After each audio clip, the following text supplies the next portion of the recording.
Hello everyone, and welcome back to X-Ranger.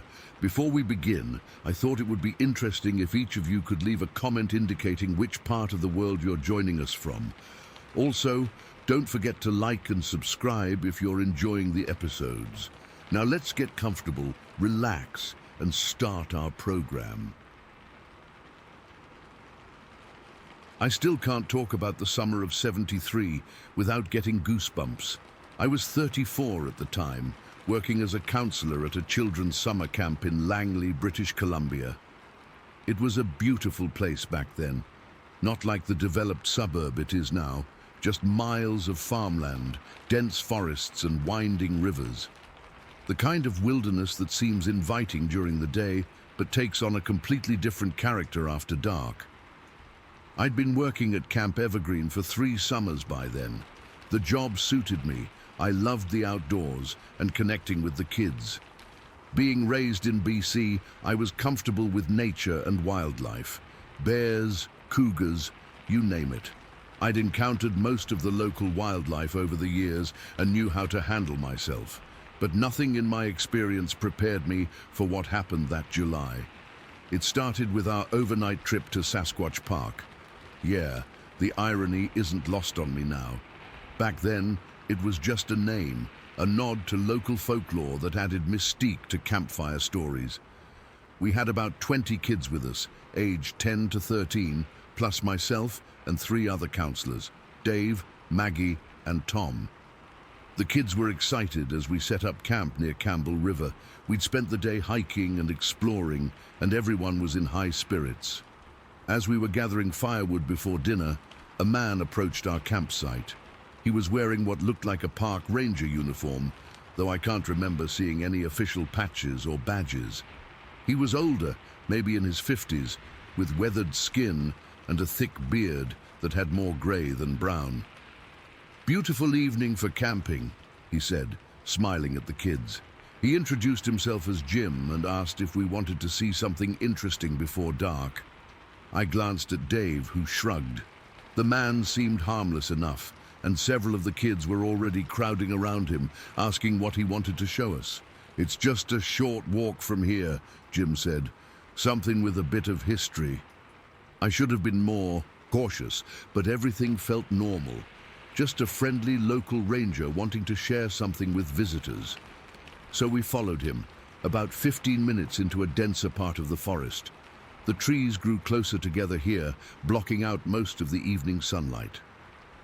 "Watch your step now," he warned as we came to a small clearing. What he showed us was bizarre. It looked like a deep pit, maybe 12 feet deep and 15 feet across. But what made it truly strange were the saplings and thin trees placed vertically around the perimeter, forming what looked like a natural cage. Some of them had clearly been there for years, others looked more recently placed. The arrangement was too deliberate to be natural. "What is this place?" Maggie asked, keeping the kids from getting too close to the edge. Jim smiled, but it didn't reach his eyes. "This here's a piece of history that doesn't make it into the textbooks," he said. "Around the turn of the century, early 1900s, a group of men trapped something in this pit, something that wasn't supposed to exist." The kids were hanging on his every word now. "They built this cage to hold it," he continued, gesturing to the arranged trees. "Their plan was to transport it to England by ship. Can you imagine? They thought they'd be famous, the men who captured a Sasquatch." Several kids giggled nervously, but others went quiet, looking around at the darkening forest. "Did they really catch one?" a boy named Tyler asked. Jim nodded solemnly. "According to the story, they did, but it escaped before they could get it to the coast. Witnesses claimed it ran across the Strait of Georgia." He paused, watching our reactions. "Of course, that's impossible. No man or beast could cross those waters on foot." He told the story so matter-of-factly that it sent a chill down my spine despite the summer heat. Not because I believed in Sasquatch, I didn't, but because of how weathered and authentic that pit looked. Someone had gone to a lot of trouble to create it, regardless of what it was actually for. As we walked back to our campsite, I asked Jim if he'd worked at the park long. "Oh, I'm just passing through," he said vaguely. "I know the stories of this area, that's all." When we returned to the campsite, Jim declined our invitation to stay for dinner and disappeared back into the forest. We didn't see him again. That night, after the kids were asleep in their tents, Dave, Maggie, Tom and I sat around the dying campfire. "That was weird, right?" Maggie said quietly. "That pit thing." Dave chuckled. "Just local color. These small towns always have their legends." "Did anyone notice he never actually said he was a ranger?" I pointed out. "I assumed, but..." Tom shrugged. "Probably just a local history buff. Harmless enough." We let it go, but I had trouble sleeping that night. Something about Jim's story and that bizarre pit had gotten under my skin. It felt like we were being watched, though I chalked it up to an overactive imagination triggered by ghost stories.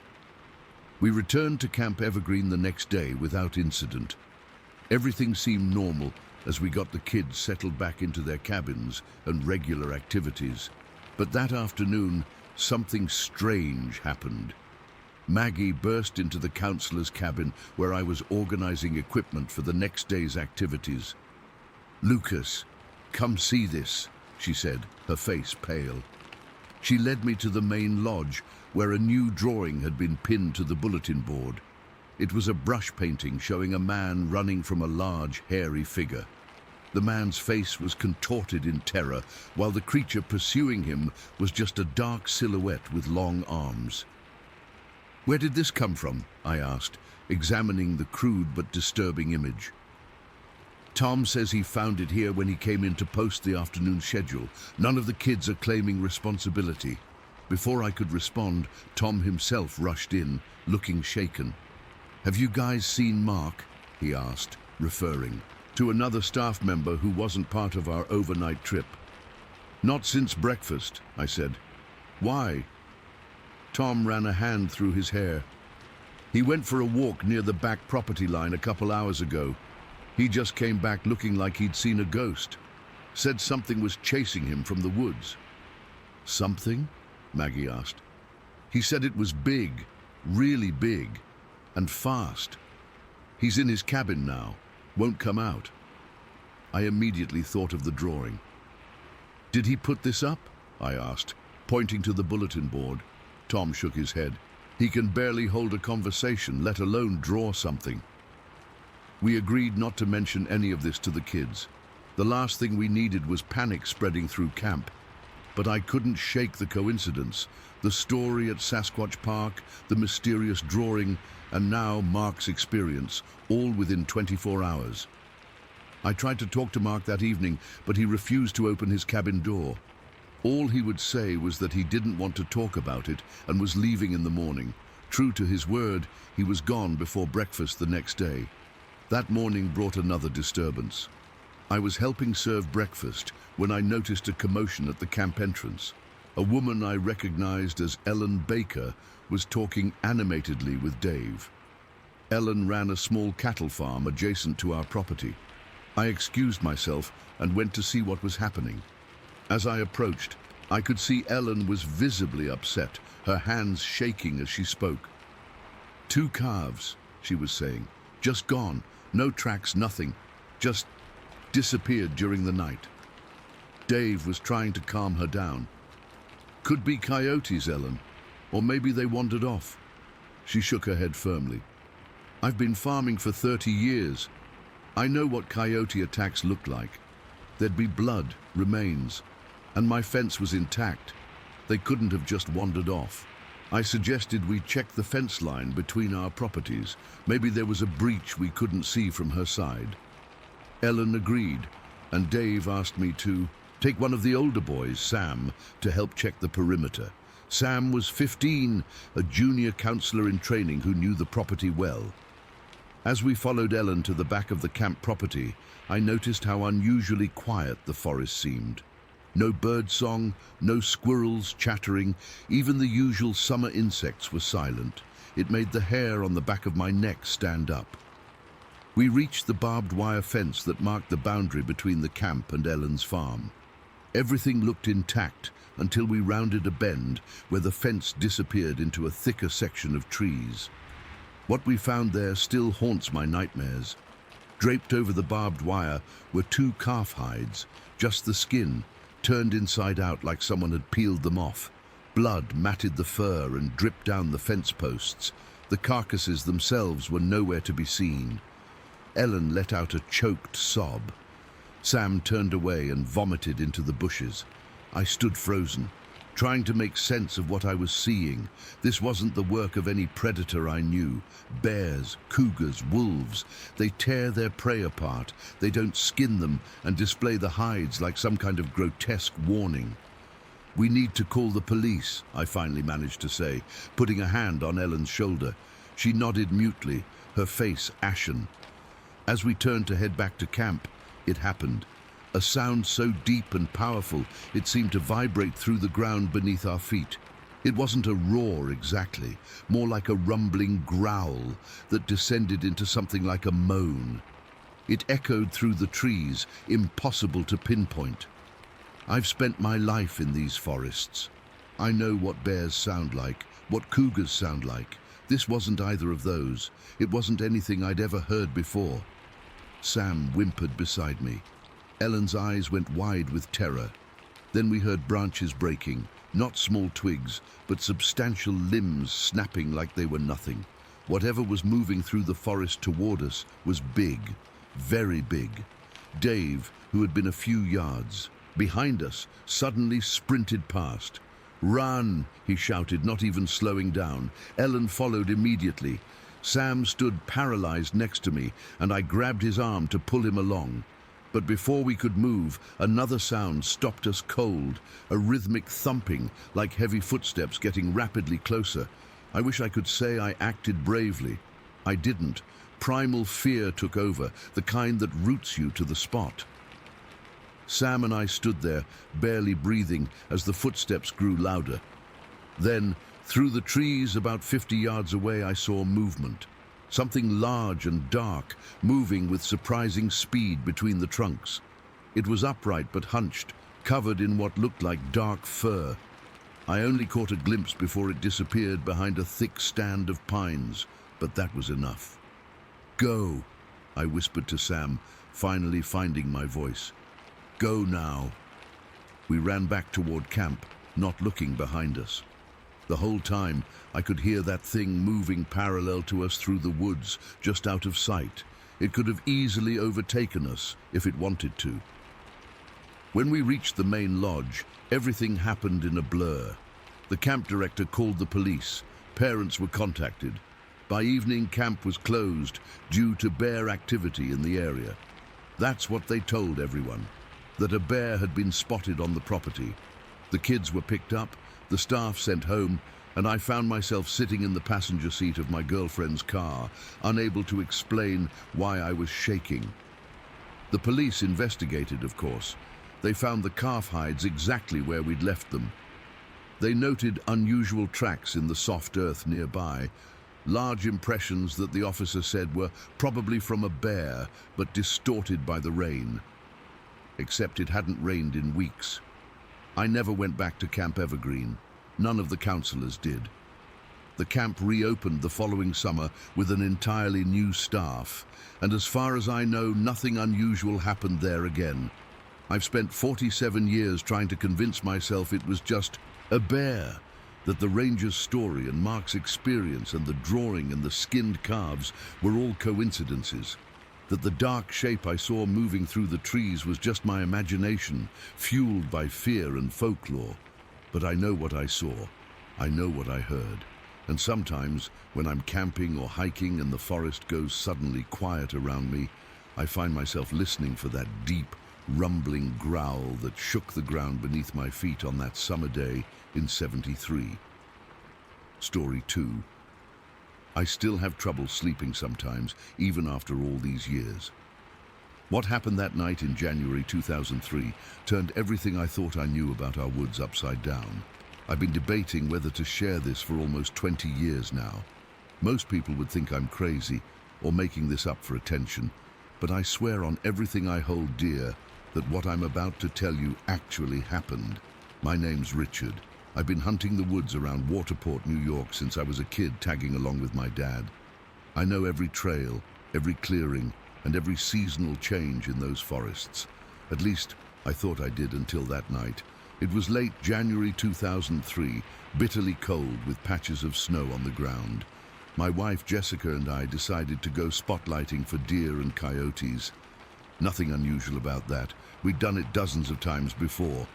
We took my old Ford F-150, the one with the KC lights mounted on the roll bar. Those lights could illuminate a field like it was daytime. We headed out around 9 that evening.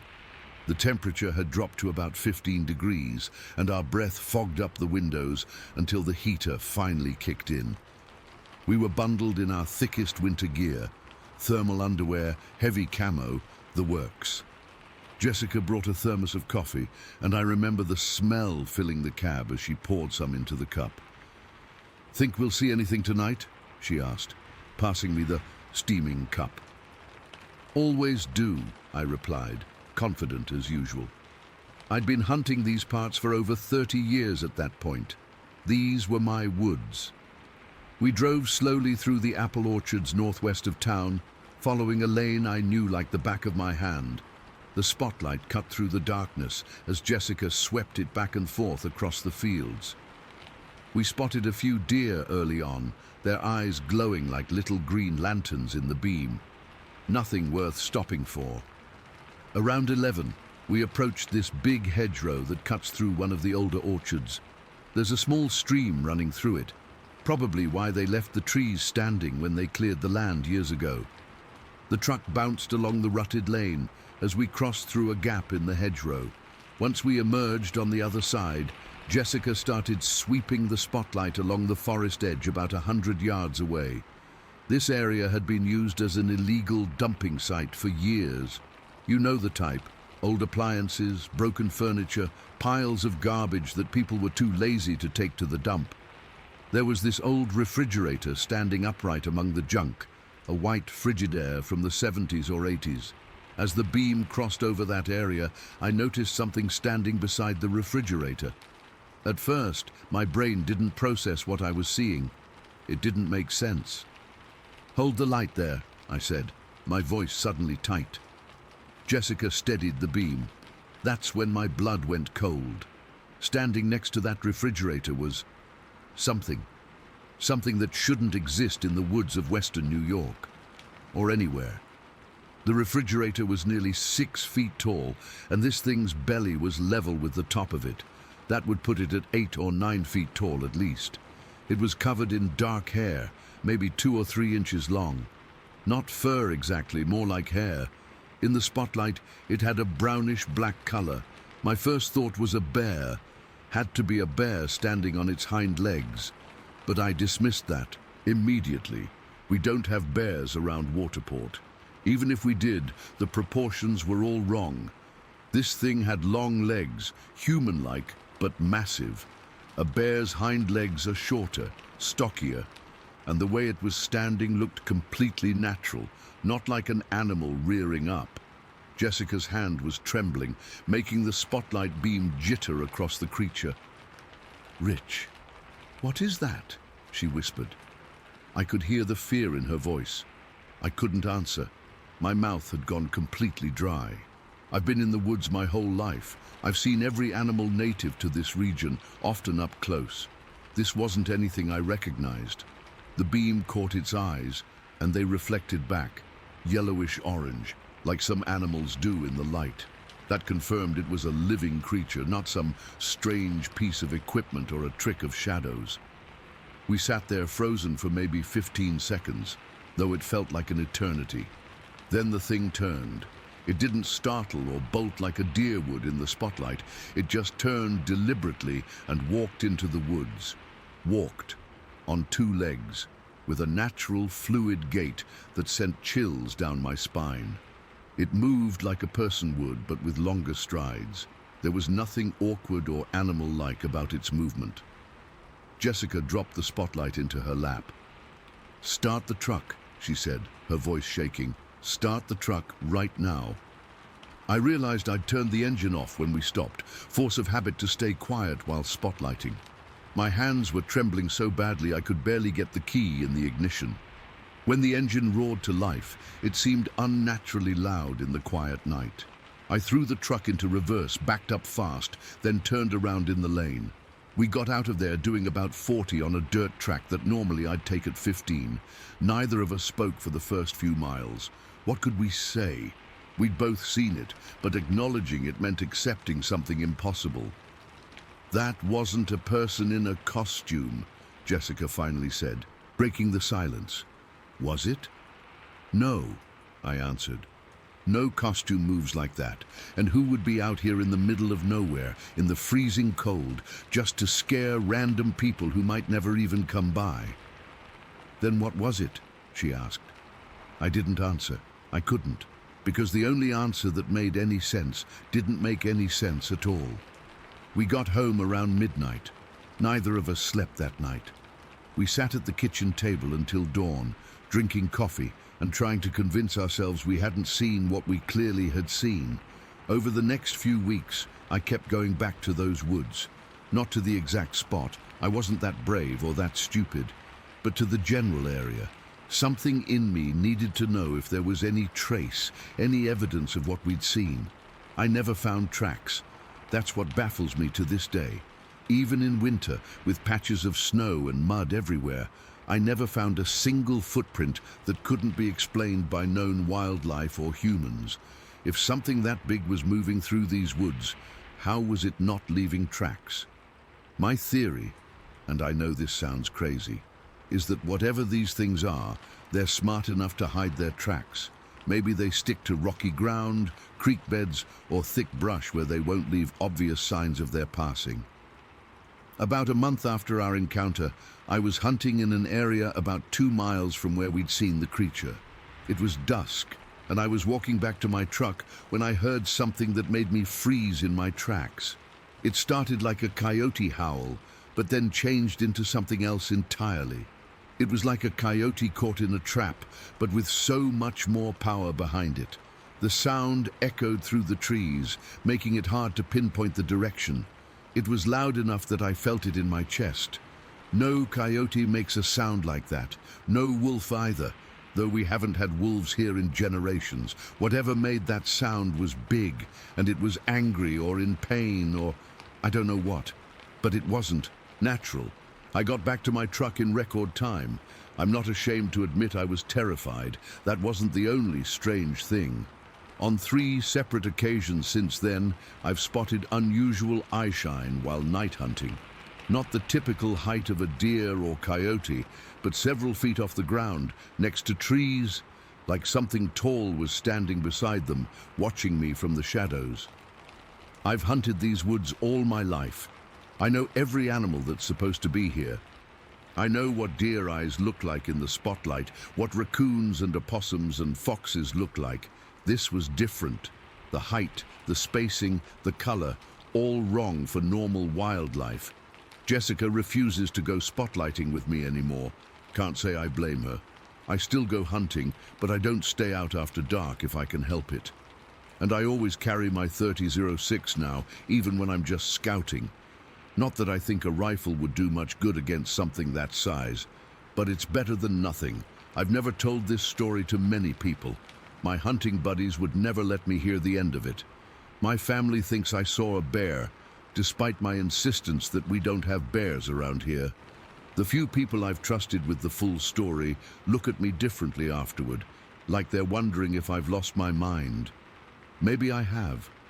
Maybe there's some explanation for what we saw that night. Some combination of shadows and fear and expectations that made us see something that wasn't really there. But Jessica saw it too, and neither of us has changed our story in 20 years. I know what we saw standing by that refrigerator. I know what walked into those woods on 2 legs. What keeps me up at night isn't just the memory of that creature. It's knowing that it's still out there, moving through my woods.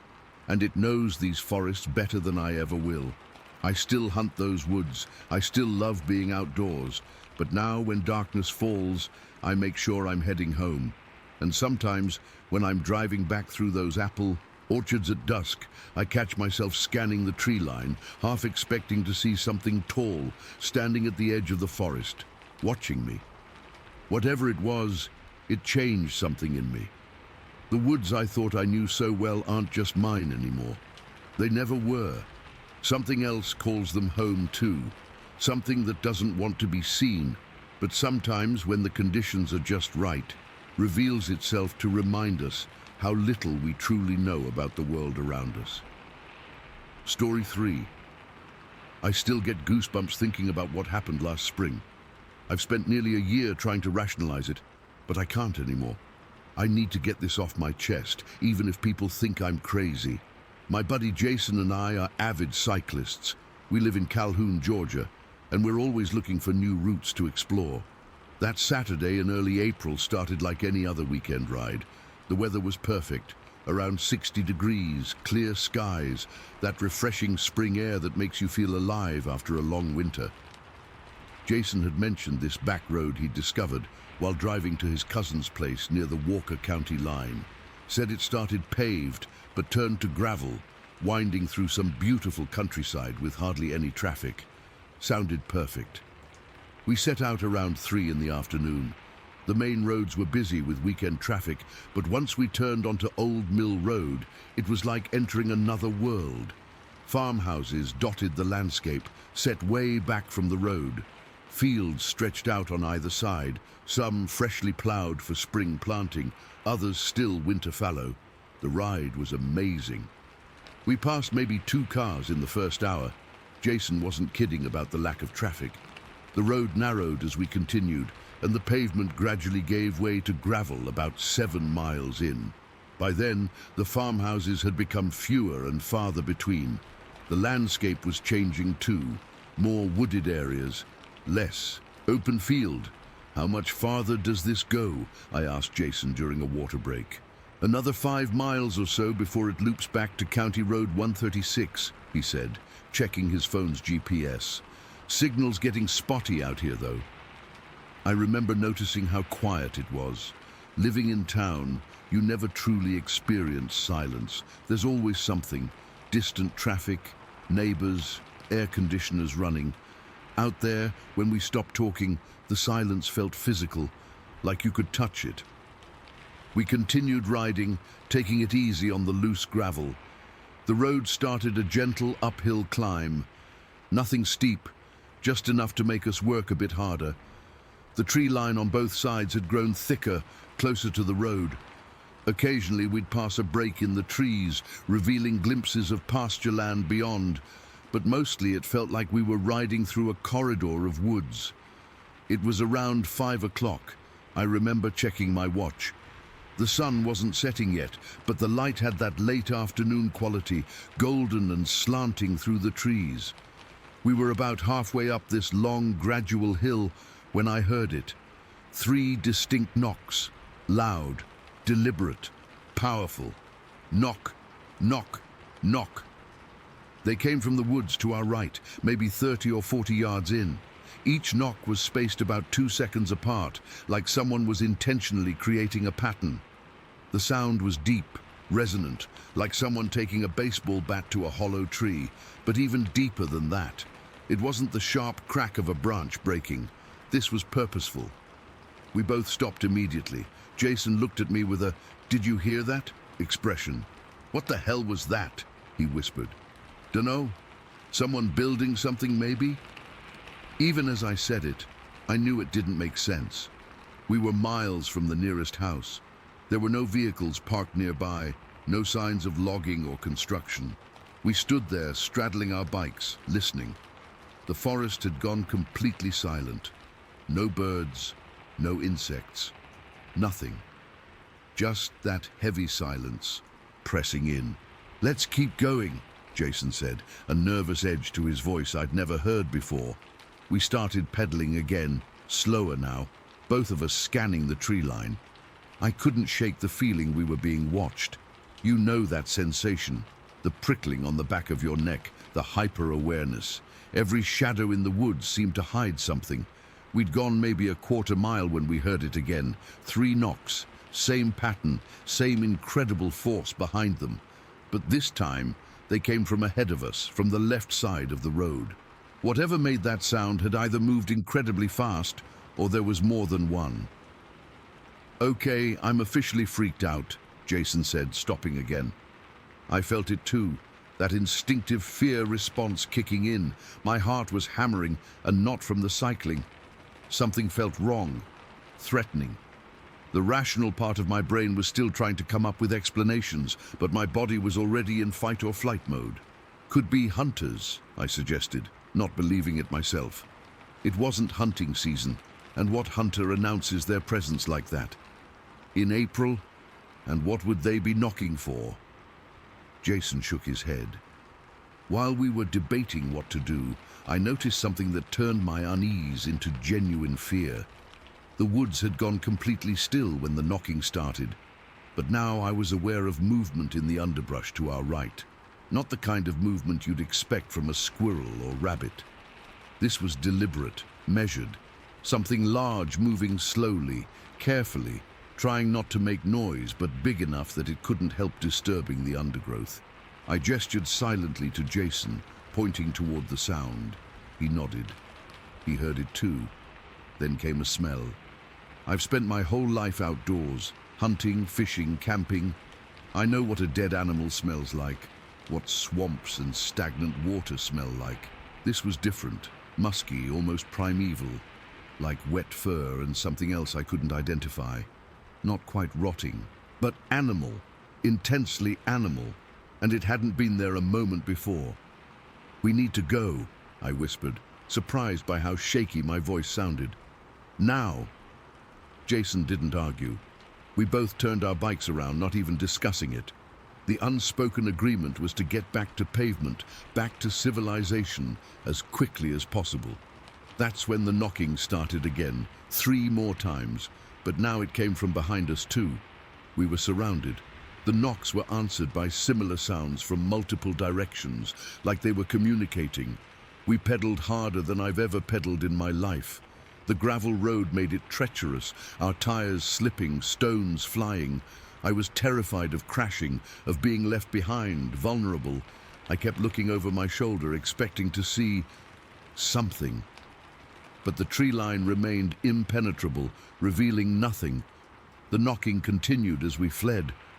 It seemed to be following us, keeping pace. Sometimes from the right, sometimes from the left, always that same pattern. 3 deliberate strikes, always moving parallel to us through the woods. Whatever was making that sound could move through dense forest as fast as we could ride on an open road. Jason was about 20 feet ahead of me when he suddenly braked hard, skidding on the gravel. I nearly crashed into him.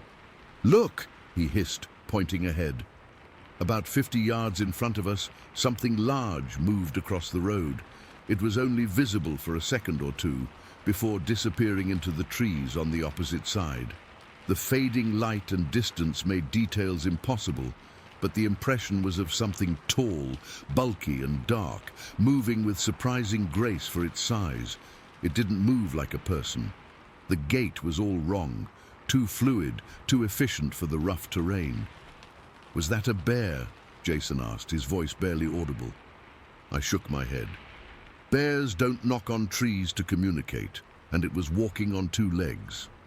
We were frozen in place, caught between the thing ahead and whatever was, paralleling us in the woods. The knocking had stopped. The silence was somehow worse. "What do we do?" Jason whispered. Before I could answer, a sound came from directly to our right, maybe 15 feet into the trees. Not knocking this time. A low, rumbling growl that turned into something like a bark, but deeper than any dog I've ever heard. It was answered by a similar sound from the left side of the road, farther back. That broke our paralysis. We took off again, pedaling frantically. I've never experienced fear like that. Primal, overwhelming. My entire body was screaming danger. I couldn't think, could barely breathe. All I knew was, we had to get away. The next mile is a blur in my memory. I remember the jolting of the bike on the rough road, the burn in my legs and lungs, the constant awareness of movement in the woods keeping pace with us. The sounds continued, sometimes knocks, sometimes those guttural vocalizations. When we finally reached pavement again, it felt like crossing some invisible boundary. The knocking stopped. The feeling of being watched gradually faded. We didn't stop riding until we reached a gas station about 3 miles further, where an older man was closing up for the evening. He must have seen the terror on our faces because he immediately asked if we were okay. We were both drenched in sweat, shaking, struggling to explain what happened. I don't think we made much sense. "You boys came from Old Timber Road?" he asked, frowning. When we nodded, he sighed. "Folks round here don't go down that way much, especially not this time of year when they get active again after winter." "When who gets active?" Jason demanded. The old man just shook his head. "Never seen 'em myself. Just know the stories. Been hearing 'em all my life. Woods people, some call 'em. They stick to themselves mostly, lest you go where you ain't welcome." He refused to elaborate further, just offered to call someone to pick us up. We accepted gratefully, neither of us, wanting to ride back in the growing darkness. It wasn't until weeks later, still trying to make sense of what happened, that I started researching. That's when I found descriptions of Sasquatch behavior, specifically wood knocking as communication. 3 knocks is apparently a common pattern. The descriptions of the smell match too, and the way they seem to shadow us, moving easily through terrain that would be challenging for humans. I know how this sounds.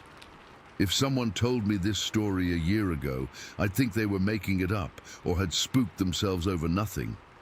But I know what we experienced. I know what we heard, what we smelled, what we saw moving across that road. Jason refuses to talk about it now. He sold his bike 2 weeks after it happened and hasn't been back on one since. We don't go riding together anymore. Actually, we barely speak at all. I haven't been back to that road either. Can't bring myself to. But sometimes at night I still hear those knocks in my dreams. 3 distinct sounds, warning us, telling us we weren't welcome there, and I wonder what would have happened if we hadn't left when we did. Story 4. I never thought I'd be sharing this, but it's been eating at me for years now. I need to get this off my chest because I still don't have answers, and maybe someone out there has experienced something similar. I work as a roadkill pickup contractor in Washington State. Not the most glamorous job, I know, but someone's got to do it.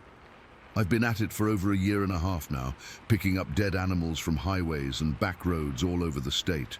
You get used to it after a while. The smell, the gore, all of it. It becomes routine. What happened on November 9th, 2006 wasn't routine. Not even close. It was around 1:30 in the morning. Yeah, weird hours, but that's the job. Fewer cars on the road means safer pickups. I was working my regular route west of Enumclaw near the Cascade foothills. It was pitch black out there, with only my headlights cutting through the darkness. The kind of darkness that feels heavy, you know? Like it's pressing in on you from all sides. The roads out there twist through dense forest, lots of wildlife, lots of accidents. I was driving along when my headlights caught something on the shoulder near a sharp curve. A dead doe lying half on the pavement. I pulled over, sighing because this one wasn't on my official pickup list for the night. Must have been hit recently. I've done this hundreds of times. Pull over, put on the hazards, get out, load up, document, move on. Simple. I grabbed my gloves from the passenger seat and hopped out, the cold air hitting me immediately. It was that crisp November cold that makes your nose run and your breath visible. The forest around me was dead silent, except for the occasional rustle of wind through the trees. The doe was still warm, probably hit within the last hour or two. No rigor mortis yet. As an experienced hunter, I can tell how fresh a kill is, and this one was very fresh. I'd say around 80 to 100 pounds. Not the biggest I've handled, but not small either. Her eyes were still glassy, staring at nothing. I dragged her to the back of my pickup and lowered the loading ramp. The truck already had 4 other carcasses in the bed. 2 deer, a raccoon, and something that had been too mangled to identify easily. Probably a coyote. The doe made 5 for the night. Here's where I need to pause and tell you something weird that happened earlier that same night. I was at another pickup spot, maybe 10 miles away, when I got this intense feeling of being watched. I mean intense. The hair on the back of my neck stood up, and I couldn't shake it. I scanned the tree line with my flashlight but saw nothing. No reflective eyes, no movement, just darkness. I rushed that pickup and got out of there fast, feeling ridiculous but genuinely spooked. Anyway, back to the doe on the curve. I heaved her onto the ramp and slid her into the truck bed, arranging her with the others. Nothing unusual about the process. No strange sounds from the woods, no weird feelings this time. Just the occasional car passing by, headlights momentarily flooding the area before disappearing around the bend. With the doe loaded, I closed the tailgate, but left the ramp extended since I was planning to do one more pickup before heading to the disposal site. I went back to the cab to update my paperwork. Location, time, animal type, approximate weight, standard procedure. I hadn't even opened my clipboard when the truck suddenly jolted. Like, really jolted. My first thought was wind. We get some strong gusts out here that can rock even a full-sized pickup. But then it happened again, harder. The whole truck shook. Something was wrong. My stomach dropped, and I felt that primal fear rising, the kind that tells you something dangerous is happening. I looked in my rearview mirror, and what I saw, I still struggled to make sense of it. There was something at the back of my truck, something big and dark, reaching into the bed. At first my brain tried to make it a bear. We have plenty of black bears around here. But no, this wasn't a bear. This wasn't anything I recognized. The creature was completely black, not just dark-colored, but like it was absorbing the light around it. It had a head that was wrong, kind of between a bear and a wolf, with pointed ears and a visible snout or muzzle. I couldn't see its eyes in the darkness, which somehow made it worse. It was tall. I'd estimate about 5'10", while it was leaning into my truck bed. But its shoulders, Jesus, they were massive, at least 3 feet wide, with this stocky, powerful build. I couldn't clearly see if it had hands or claws or paws. Everything happened so fast, and the lighting was terrible, just the red glow from my taillights. But I saw it extend an arm-like limb into my truck, reaching for the doe I'd just loaded. I only saw it for maybe 5 seconds, 5 seconds that felt like an eternity, while my brain tried to process what the hell I was looking at. Then pure fear took over. I didn't think, I just reacted. I slammed the gas pedal to the floor, and my truck shot forward with a roar. As I accelerated, I heard a loud clang, my metal loading ramp falling to the ground. Later, I realized the doe must have been tangled with the ramp when the thing yanked it out. I drove like a madman for a few minutes, heart pounding so hard I could feel it in my ears. My hands were shaking on the steering wheel, and I kept checking my mirrors, terrified I'd see that thing chasing me. The road ahead blurred as tears of panic welled in my eyes. After about 5 minutes of driving, reason started to return. I needed that loading ramp. It's essential equipment for heavier pickups, and they're not cheap to replace. I had a decision to make, leave it behind or go back. Stupid as it sounds now, I convinced myself that whatever I saw must have been startled and run off. Maybe it was just a weirdly shaped bear. Maybe my eyes played tricks on me in the poor light. I turned around. The drive back to that spot was the longest of my life. Every shadow in the trees looked like it might lunge at me. I approached slowly, headlights on high beam, scanning for any movement. When I reached the spot where I'd picked up the doe, I stopped and left the engine running, ready to bolt if needed. The ramp was gone. The deer was gone too. Let me be clear about something. I've been doing this job long enough to know all about scavengers. I know what tears from animal claws or teeth look like versus clean knife cuts. I know how much time it takes for bigger scavengers to drag off a carcass. Whatever took that deer moved fast, impossibly fast, and it took my heavy metal loading ramp too. I didn't linger. I got the hell out of there and finished my route in record time, constantly checking my mirrors. I reported the lost equipment, but kept quiet about what I'd seen. Who would believe me? I'd sound crazy. A week later, I met with a field investigator who was looking into equipment losses in the area. I don't know what made me tell him the truth, but I did. To his credit, he didn't laugh.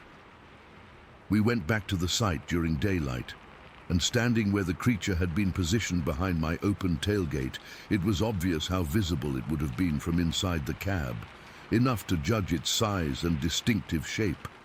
I'm not some conspiracy nut. I don't believe in monsters or Bigfoot or whatever. I'm just a guy who picks up dead animals from the road. But I know what I saw wasn't a bear, wasn't a person in a costume, wasn't anything that should exist. The location, the behavior, the way it just appeared behind my truck, none of it makes sense. I've gone over it 1,000 times in my head. The only conclusion I keep coming back to is that something was following my route that night. Something specifically interested in deer. Something strong enough to steal one right out of my truck. I still do this job.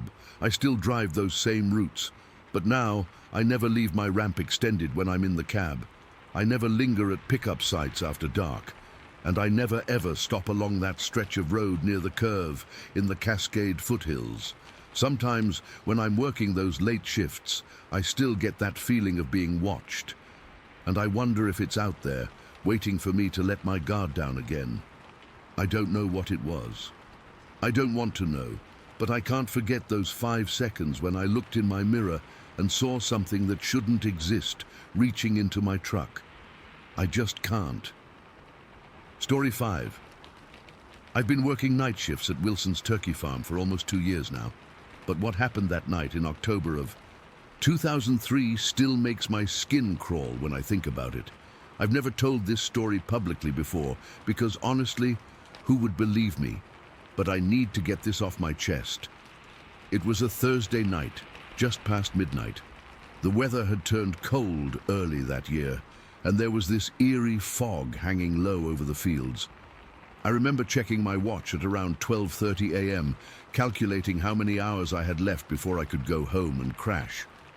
My job was pretty straightforward: monitor the turkey barns, make sure the heating systems were working properly, and pump feed when needed. Simple stuff, especially for the overnight shift when the birds are mostly quiet. I was doing my regular rounds, coffee thermos in hand, when I first noticed something was off. There was this smell in the air. Now, working at a turkey farm, you get used to all kinds of farm smells: bird droppings, feed, wet feathers. But this was different. It was this strong, musky, earthy scent, almost like wet fur or something wild. It didn't belong there. It definitely wasn't turkey smell. At first I thought maybe a fox or coyote had gotten close to the property. It wouldn't be the first time wild animals came sniffing around, drawn by the birds. But this smell was stronger, more, I don't know how to describe it, more primal somehow. It made the hair on the back of my neck stand up. I decided to check the perimeter. The farm had 5 large barns spread out over about 20 acres, and I was near the 3rd one. I went back to the maintenance shed and grabbed the Q-beam spotlight we kept for emergencies. It was this massive handheld spotlight that could light up half a football field, perfect for checking the far corners of the property. As I walked between barns 3 and 4, the smell got stronger. It was overwhelming now, like something large and wild was nearby. I clicked on the Q-beam and started scanning the tree line about 50 yards away. Nothing. Then I moved the beam toward the back of barn 5, and that's when I saw it. Behind the barn, partially hidden by the shadows of some oak trees, was a figure. Not a small figure either. Something big was crouched down, hunched over, collecting something from the ground. At first, my brain tried to make sense of it. Maybe it was Dale, the other night watchman, though I couldn't figure out why he'd be picking up stuff behind the barn in the dark. But as I adjusted the beam, I realized whatever was there was way too big to be Dale. The figure was massive, and it seemed to be gathering acorns or nuts that had fallen from the oak trees. What struck me was how deliberate its movements were, not like an animal foraging, but methodical, almost human-like. When my light hit it directly, it raised one enormous hand to shield its face, like the light was bothering its eyes. My heart started hammering in my chest. I stood frozen for maybe 30 seconds, just watching this thing. I couldn't make out details clearly because it was partially obscured by shadows, but I could tell it was covered in what looked like dark fur or hair. And it was big, way bigger than any person I'd ever seen. When it shifted position, I panicked. I turned off the light and backed away slowly, then broke into a run once I was out of sight. I needed to find Dale. He was supposed to be checking barn 1 on the other side of the property. I found him inside the first barn, clipboard in hand, counting inventory or something. "Dale, man, you gotta come see this," I said, trying to keep my voice steady but probably failing miserably.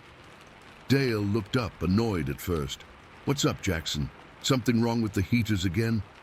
"No, there's something out there. Behind barn 5. Something big." He laughed. "What, like a bear? They don't come this far south, man." "It's not a bear," I insisted. "It's bigger, and it's picking up acorns or something." Dale chuckled. "You been into the bourbon again, right? Next you'll be telling me Bigfoot's stealing our turkeys." I was getting frustrated. "Look, just come see for yourself. Bring your spotlight." Dale sighed dramatically but followed me outside. "Fine, but this better be good. I still need to pump feed into barn 5 before 2 a.m. As we walked, I told him exactly what I'd seen. The massive shape, the way it shielded its eyes from the light, the weird, musky smell. Dale kept shaking his head, clearly thinking I was messing with him or had seen a deer or something. When we got to the midpoint between barns 4 and 5, Dale stopped. "I need to pump feed into 5 anyway. You stay here. I'll take the truck around back and shine my light where you saw your monster." He was still smirking as he got into the farm truck. I waited, nervously scanning the darkness. The smell was still there, but fainter now.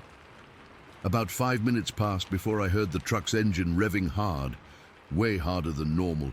Then I saw headlights cutting across the field as Dale's truck came tearing around the corner of barn 5, gravel flying everywhere. He skidded to a stop near me, and I'll never forget the look on his face.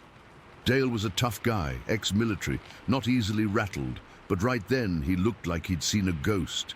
His face was pale, his hands were shaking on the steering wheel, and he was breathing hard. "Get in," he said through the open window, his voice tight. I jumped in, and before I could even close the door properly, he was already driving toward the front office. "You saw it?" I asked, though I already knew the answer. Dale nodded, keeping his eyes on the road ahead. I drove around back, was about to get out with the feed hose when I smelled it. That weird smell you mentioned. I thought I'd shine my spotlight around first, just to humor you. He paused, swallowed hard. It was standing by the oak trees. "Jackson, that thing was... Jesus Christ, it was huge.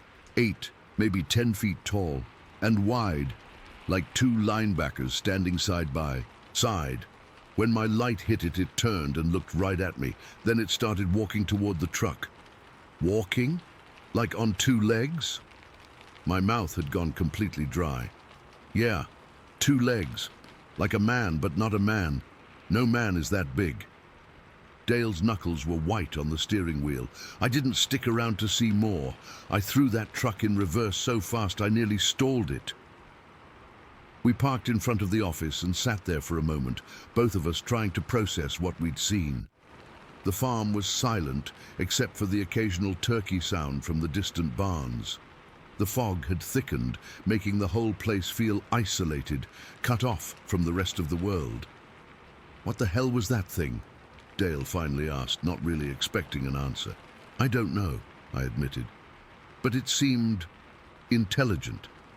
The way it was gathering those acorns, the way it reacted to the light. It wasn't just some animal." Dale nodded slowly. "It looked right at me, Jackson. not like an animal curious about a light. It looked at me like it was thinking, assessing, like it knew exactly what I was. We debated what to do. Call the police? And tell them what? That we saw a giant hairy thing collecting acorns? They'd breathalyze us before they'd believe us. Wake up, Mr. Wilson, the owner. He'd probably fire us for drinking on the job or making up stories. In the end, we decided to stick together for the rest of the shift. We'd use the truck to make our rounds, staying inside the vehicle as much as possible. Neither of us wanted to be caught on foot if that thing was still out there. As we drove back toward Barn 5, both of us dreading it but knowing we had to finish our work, Dale suddenly hit the brakes. "Look," he whispered, pointing through the windshield.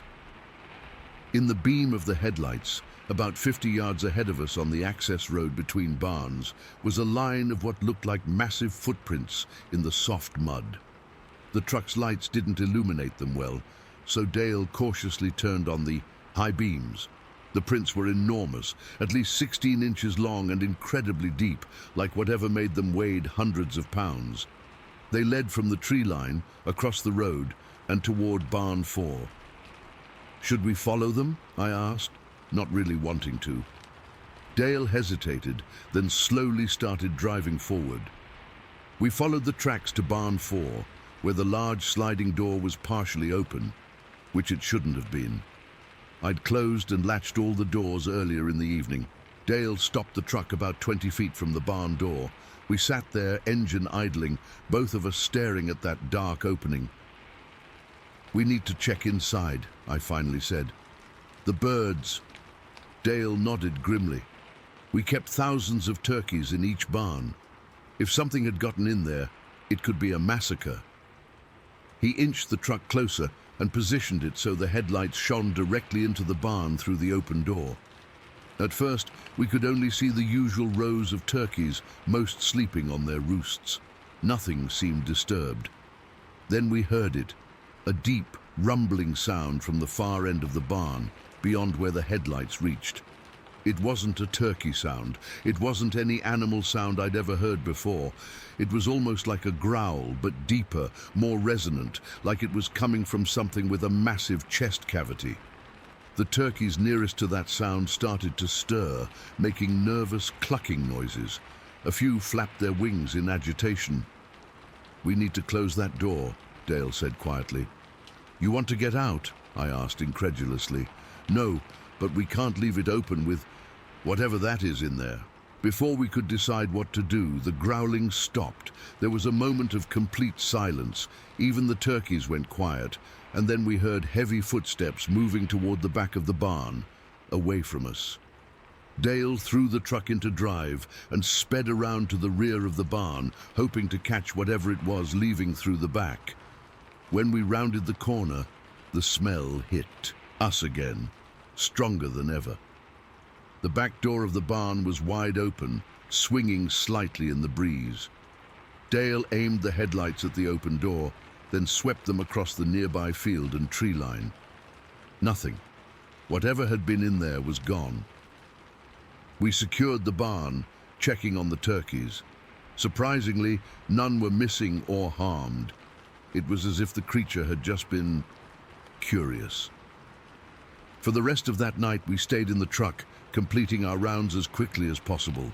The smell lingered around the property until almost dawn, then seemed to fade as the first light broke over the horizon. When our shift ended at 6 a.m., we debated whether to tell Mr. Wilson. In the end, we decided against it. What could we say? That Bigfoot was roaming his turkey farm? We'd sound insane. But before we left, we checked those footprints in the daylight. They were still there, deep impressions in the mud. Dale put his work boot next to one for comparison. His size 12 boot looked like a child's footprint next to it. I took that job because it was easy money, quiet night work that let me save up for college. I quit 2 weeks after that night. Dale stayed on for another month before he left too. We've talked about it a few times since then, but never with anyone else. Who would believe us? To this day, I can't explain what we saw at Wilson's turkey farm. All I know is that something intelligent, something massive, was out there in the darkness.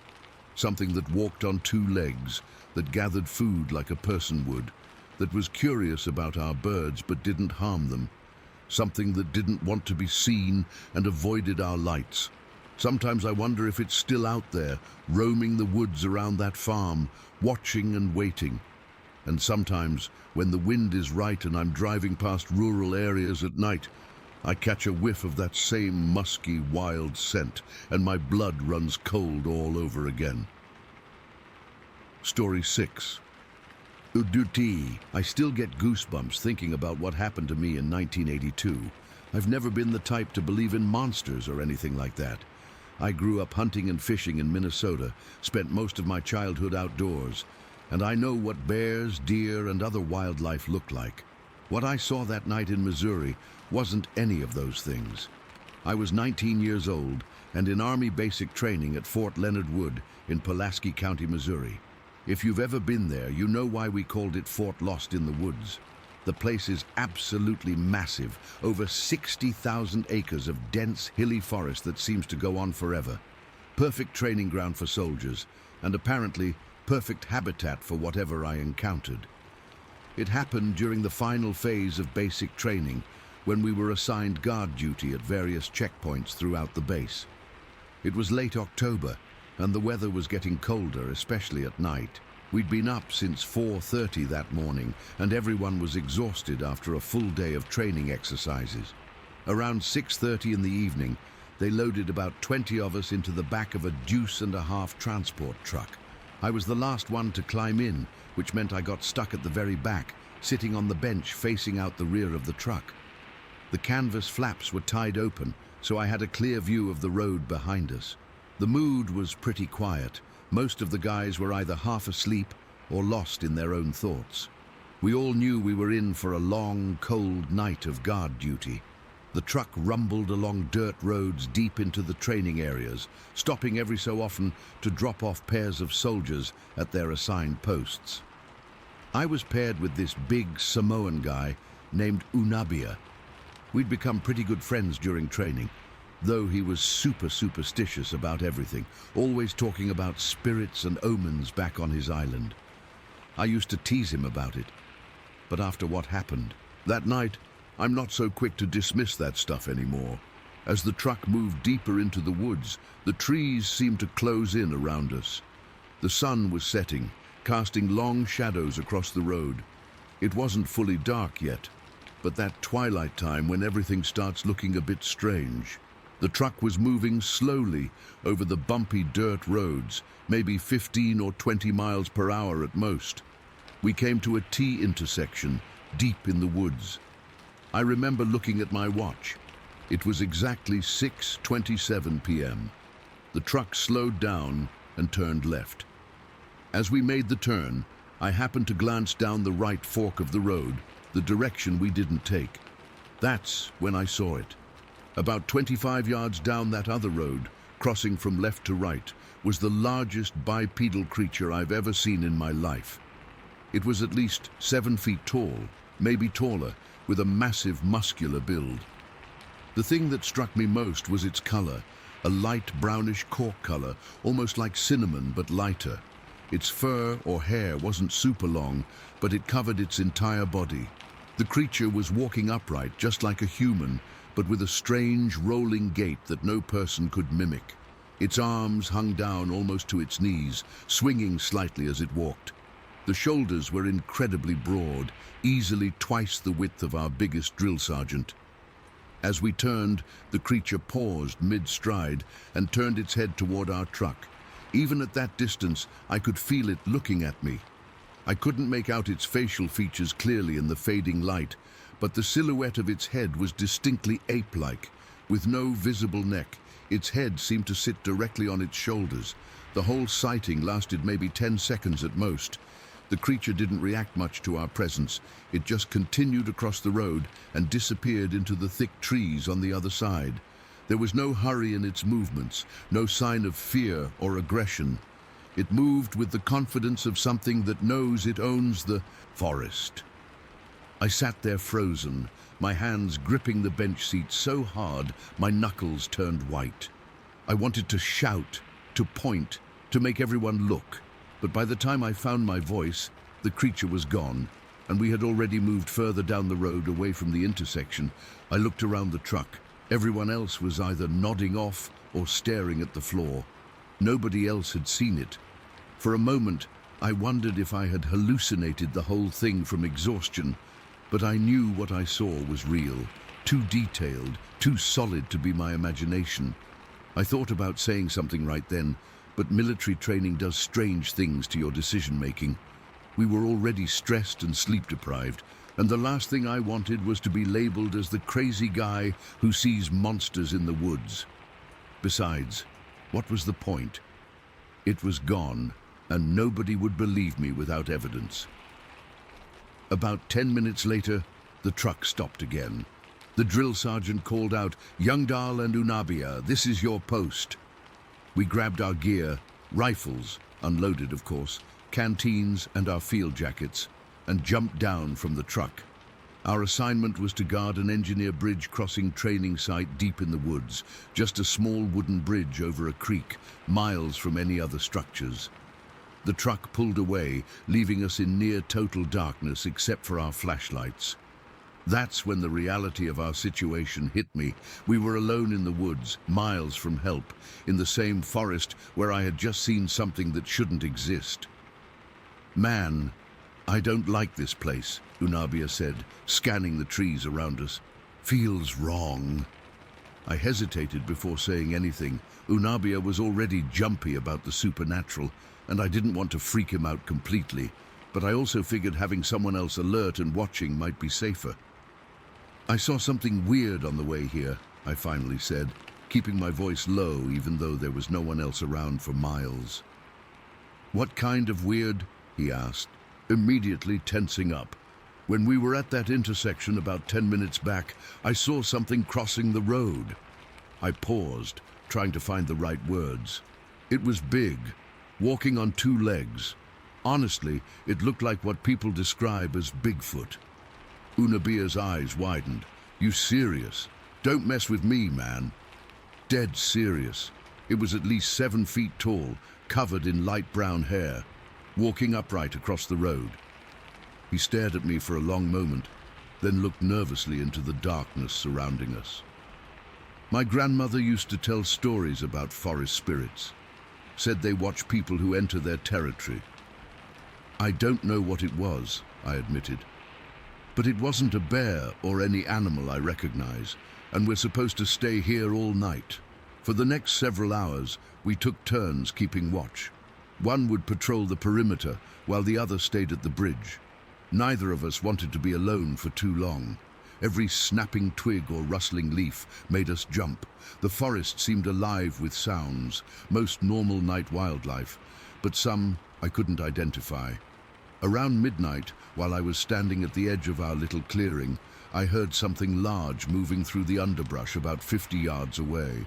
The footsteps were heavy and deliberate, not like a deer or smaller animal. They stopped whenever I shined my flashlight in that direction, then would resume a few minutes later from a slightly different location. "You hear that?" I whispered to Unabia when he came to check on me. He nodded, his face tense in the dim light. "Something circling us." We stood back to back, scanning the tree line.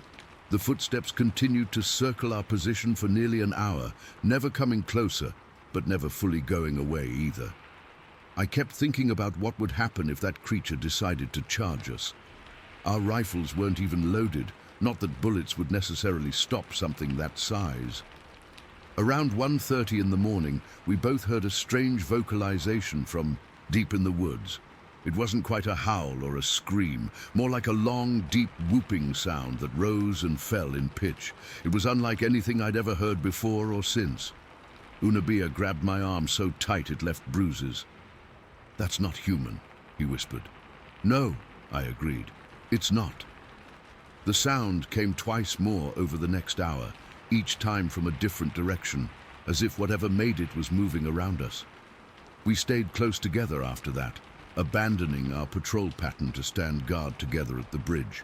I kept telling myself it was just coyotes, or maybe an owl with a weird call.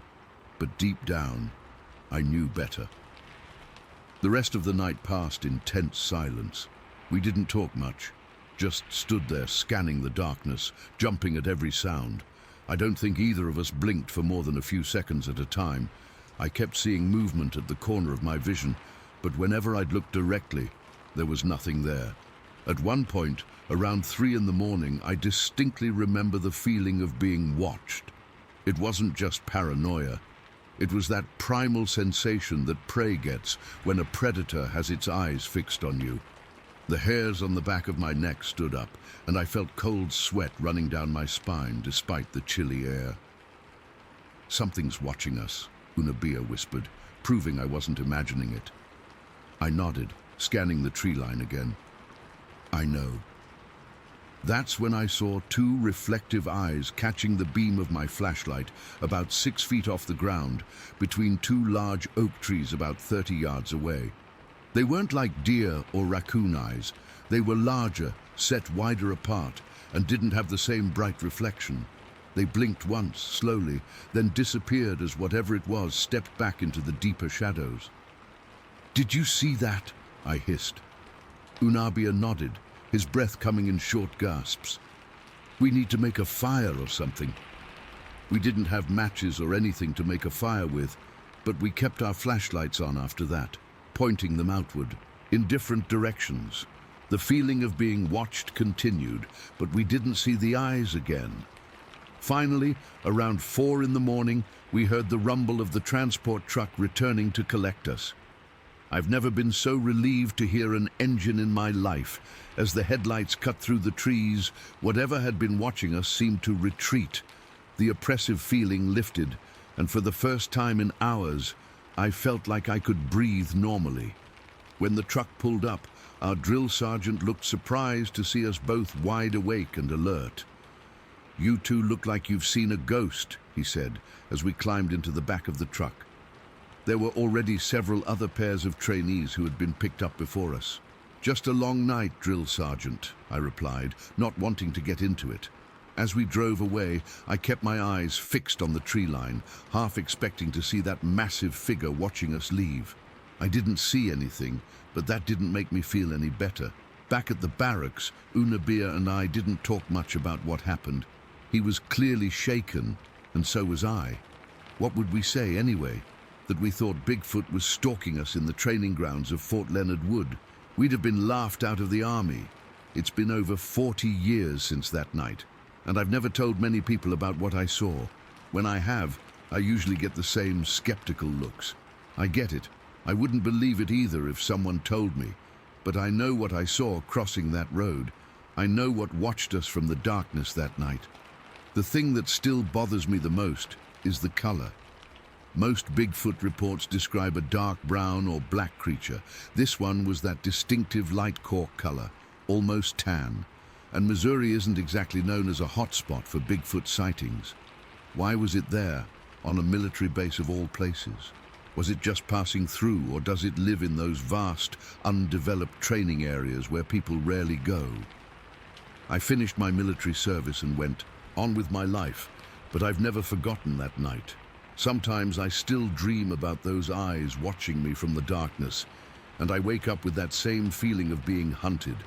I've spent time in some dangerous places since then, but nothing has ever frightened me quite like those hours in the Missouri woods. Story 7. I still get sweaty palms typing this out. It's been 25 years now, but I remember that night in May of '98 like it happened yesterday. I've never been the type to believe in monsters or anything supernatural. I'm a pharmaceutical sales rep. I deal in science and facts, or at least I did until that night. It was May 13th, 1998. I remember the date because I just closed a big account with a medical center in Georgetown and was heading back home to Columbia. It was getting late, around midnight, and I was taking Highway 521 through Williamsburg County. Anyone familiar with that stretch between Andrews and Manning knows how desolate it gets, especially back then before they developed some of those areas. The drive had been uneventful. I was tired but not sleepy, just ready to get home. My car's AC was blasting because South Carolina in May is already getting humid as hell. I had the radio playing low, some late-night talk show I wasn't really paying attention to. The headlights cut through the darkness, but beyond their reach was just pitch black. No streetlights, no houses, nothing but trees and the occasional reflective road sign. I'd made this drive dozens of times before, nothing special about it, until that night. The first thing I noticed wasn't something I saw, it was something I smelled. Even with the windows up and the AC running, this smell just invaded the car. If you've ever come across roadkill that's been baking in the sun for days, it was like that but worse. Like decay and rot and something else I couldn't place. I actually checked my shoes, thinking I might have stepped in something earlier. I even looked around the car, wondering if maybe a mouse had died somewhere in the vents. That's when I saw the fox. At least, I think it was a fox. It darted out from the tree line on the right side of the road, running alongside the shoulder. Nothing unusual about that. Wildlife is common out there. I slowed down a bit, not wanting to hit it. The fox seemed frantic though, running full speed like something was chasing it. It suddenly bolted across the road, disappearing into the woods on the left side. I remember thinking, smart little guy made it across, and I started to accelerate again. That's when I saw it. Where the fox had come from, standing just at the edge of the tree line, was a dark figure. At first I thought maybe it was a person, someone broken down or lost. But that thought lasted less than a second. This thing was tall. I'm 6 feet and it had at least a head on me, maybe more. It was just standing there, completely still, like it was watching me approach. The smell in my car intensified, and I realized it was coming from whatever this was. I slowed down instinctively, my hands tightening on the wheel. As my headlights got closer, I could make out more details, and that's when my brain started screaming that something was very, very wrong. It was covered in hair. Not fur, but hair. Reddish auburn, long and matted in clumps like it was wet or dirty. The hair covered its entire body except for parts of its face. Its proportions were all wrong for a human. The arms hung too low, almost to its knees, and it was thin, lanky but not frail-looking, more like sinewy. I was maybe 50 yards away when it moved. This thing didn't move like any animal I've ever seen. It wasn't like a bear standing up. I've seen bears, and they don't move like this. In one fluid motion, it went from standing still to a full sprint directly toward the road, toward my car. I slammed on the brakes and swerved. I'm still not sure if I was trying to avoid hitting it or if it was just pure instinct. The car fishtailed a little on the asphalt, and I fought to control it. As I swerved, the creature leapt, not ran, but leapt across the entire width of the highway. My headlights caught it in mid-jump, and that's when I saw its eyes. They reflected the light like a deer's or cat's eyes do, but they were larger, and the reflection was this sickly yellowish-green color. Its face, Jesus, its face. It wasn't quite human, but it wasn't fully animal either. The jaw seemed too long, and there was something about the shape of its head that just wasn't right. I couldn't see details, just impressions in that split second as it passed through my headlights. The whole encounter lasted maybe 3 seconds.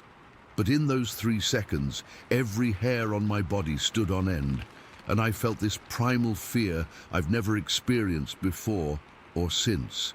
It was like my body recognized something my mind couldn't process. I brought the car to a stop in the middle of the road. My hands were shaking so bad I could barely grip the wheel.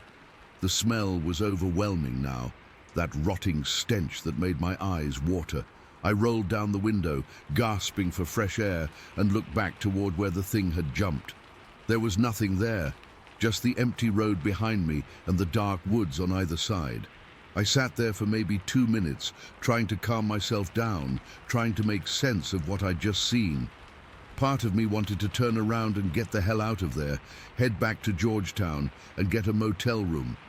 But the thought of turning around, of potentially seeing that thing again, I couldn't do it. So I did what any terrified person would do. I floored it. I drove the rest of the way to Columbia, going well over the speed limit, checking my rearview mirror every few seconds. I didn't stop for anything, not for gas, not to use the bathroom, nothing. I just wanted to get home. When I finally pulled into my driveway, I sat in the car for a long time, engine off, just staring at my house. The smell was gone, but I swear I could still taste it in the back of my throat. That sour, putrid taste that comes with really bad smells. I didn't tell my wife when I went inside. What would I say? Hey, honey, I think I just saw Bigfoot. But I couldn't sleep that night. I kept seeing those reflective eyes and that unnatural movement replaying in my head. The next morning, I convinced myself I'd seen a bear. It had to be a bear. Maybe it was sick or had been rolling in something dead, which would explain the smell. The way it moved, the height. I was tired, it was dark, my mind was playing tricks. But I knew that wasn't right. Bears don't move like that. They don't have that lanky build, and they sure as hell don't leap across a highway in a single bound. I called the Department of Natural Resources the next day. I didn't mention anything about monsters or Bigfoot. I just said I'd seen a large animal on Highway 521 that I couldn't identify, and it nearly caused me to wreck. The guy I spoke to didn't even take my name. He just said they get reports of bears all the time, and that I probably saw one that was standing on its hind legs. I knew he was wrong, but what was I going to do? Push it? Get labeled as the crazy pharmaceutical rep who sees monsters? I had a career to think about, a reputation. Over the next few weeks, I scoured local newspapers looking for any similar reports. Nothing. I even drove back through that area in broad daylight once, looking for, I don't know, tracks, fur caught on branches, some evidence that I wasn't losing my mind. I found nothing. But I did notice something. That stretch of 521, especially around where I had my encounter, felt wrong somehow. Even in daylight, the woods seemed darker than they should be, quieter. I didn't see any wildlife, no deer, no birds, nothing. It was like everything was hiding. After a month or so, I started to doubt myself. Maybe it was a bear. Maybe the stress of work and the late hour had caused me to misinterpret what I saw. I almost convinced myself of that, until July of that same year. I was at a gas station just outside of Andrews, filling up before heading back to Columbia. An older man was at the next pump, and we got to talking, just casual conversation about the weather, the mosquitoes being bad that year. Then he asked me if I traveled this way often. I told him yes, that I covered the eastern part of the state for my job. He nodded and then, lowering his voice, asked if I'd seen anything strange on the highways around here. My blood ran cold. I asked him what he meant. "Oh, nothing," he said, suddenly seeming uncomfortable. "Just that some folks have seen things out on 521, especially at night." I pressed him for details, probably a bit too eagerly. He looked at me for a long moment, then said, "You've seen it, haven't you?" I didn't answer directly. I just asked him what people had seen. He told me there were stories going back decades. Locals called it different things. The Andrews stalker, the swamp walker. Most dismissed the stories as folklore or blamed it on escaped exotic pets. But this man, he'd seen it himself back in the 70s. The description he gave matched what I saw. Tall, reddish hair, moved on two legs, but not like a human. And the smell. He mentioned the smell without me bringing it up. I've spent years trying to make sense of what I saw that night. I've read about cryptids, about undiscovered species, about hallucinations caused by swamp gas or fungal spores. None of it quite fits. What I do know is this. I've made that drive between Andrews and Manning hundreds of times since then, but never again at night. I reschedule meetings, book hotel rooms, make excuses, whatever it takes to avoid Highway 521 after dark, because whatever I saw that night in 1998 wasn't a bear, it wasn't a guy in a costume, it was something that shouldn't exist, something that my brain still struggles to categorize. Sometimes, when I'm driving with the windows down in the summer, I'll catch a whiff of something rotting, and my heart will start racing. My palms will sweat. My body remembers even when I try to forget. I don't know what crossed Highway 521 that night, but I know it saw me just as clearly as I saw it. And sometimes, when I'm lying awake at night and the house is quiet, I can't shake the feeling that somewhere out in those dark woods, it remembers me too. Story 8. I've never told this story publicly before. For years, I've tried to rationalize what happened that summer night in '95, but I can't explain it away anymore. What we experienced in those woods in Rockingham County still gives me cold sweats when I think about it too long. I was a junior at JMU back then, part of this social club that was basically a fraternity without the Greek letters. Twice a year we'd go camping in this really remote spot about 40 minutes from campus. It was our thing. Drinking beers, telling bullshit stories around a fire, the usual college stuff. But that summer trip in '95 changed everything. There were about 40 of us that night. We'd been going to this same spot for years. It was perfect because it was so isolated. You had to hike down this treacherous rocky path to get there, which kept random people from stumbling onto our parties. The spot was in this small valley with a decent-sized stream running through it, surrounded by thick Virginia forest on all sides. Getting down there was already an adventure. The path was steep and covered with loose rocks and tree roots. During the day it was manageable, but at night, total death trap. You needed a flashlight or you'd break your neck. That's why we always planned to either leave before dark or stay the night. There was no middle ground. We got there around 3 in the afternoon, set up our camp and started drinking. Nothing unusual about the day, just a bunch of college guys being idiots, playing drinking games, shooting the shit. As the sun started setting, we got a fire going. It was a warm night in July, but not uncomfortably hot. The kind of perfect summer evening that makes you glad to be alive. Around 10, most of us were pretty buzzed when we first heard it. The sound of rocks splashing into the stream maybe 50 yards away. Not little pebbles, but substantial rocks making big splashes. At first, we figured it was just some of our guys goofing around. Someone yelled, "Quit throwing shit in the water, assholes." We all laughed it off. But then it happened again, and again. Bigger splashes. Mike, who was kind of our unofficial leader, suggested we do a head count. This was unusual. We weren't exactly the organized type, but something about those splashes felt deliberate, like someone was trying to get our attention. "Everyone gather up," Mike shouted, his voice carrying a hint of concern I wasn't used to hearing from him. 40 drunk college guys stumbling around trying to line up for a head count is pretty much the definition of chaos, but eventually we figured it out. Everyone was accounted for. Every single one of us was at the campfire. Probably just some local kids messing with us, someone suggested. That made sense, except for one thing. Nobody knew about this spot except us. We kept it secret specifically because we didn't want to deal with rangers or locals. And getting down that rocky path in the dark, no way some random kids would attempt that. We tried to ignore it and went back to our drinking, but the splashes continued, getting louder and more frequent. Then someone pointed out something that sent the first real chill down my spine. The rocks being thrown were blue limestone. In the firelight you could see the distinctive color of the rocks in the shallower parts of the stream. Here's the thing about blue limestone. That shit is heavy, like unnaturally dense. We used to challenge each other to lift the bigger pieces, and even the strongest guys in our group struggled with rocks the size of basketballs. The splashes we were hearing, they were from rocks at least that big, maybe bigger. "No way someone's throwing those," Jason whispered, his face illuminated by the firelight, eyes wide. "You'd need a fucking catapult." That's when we heard the first vocalization.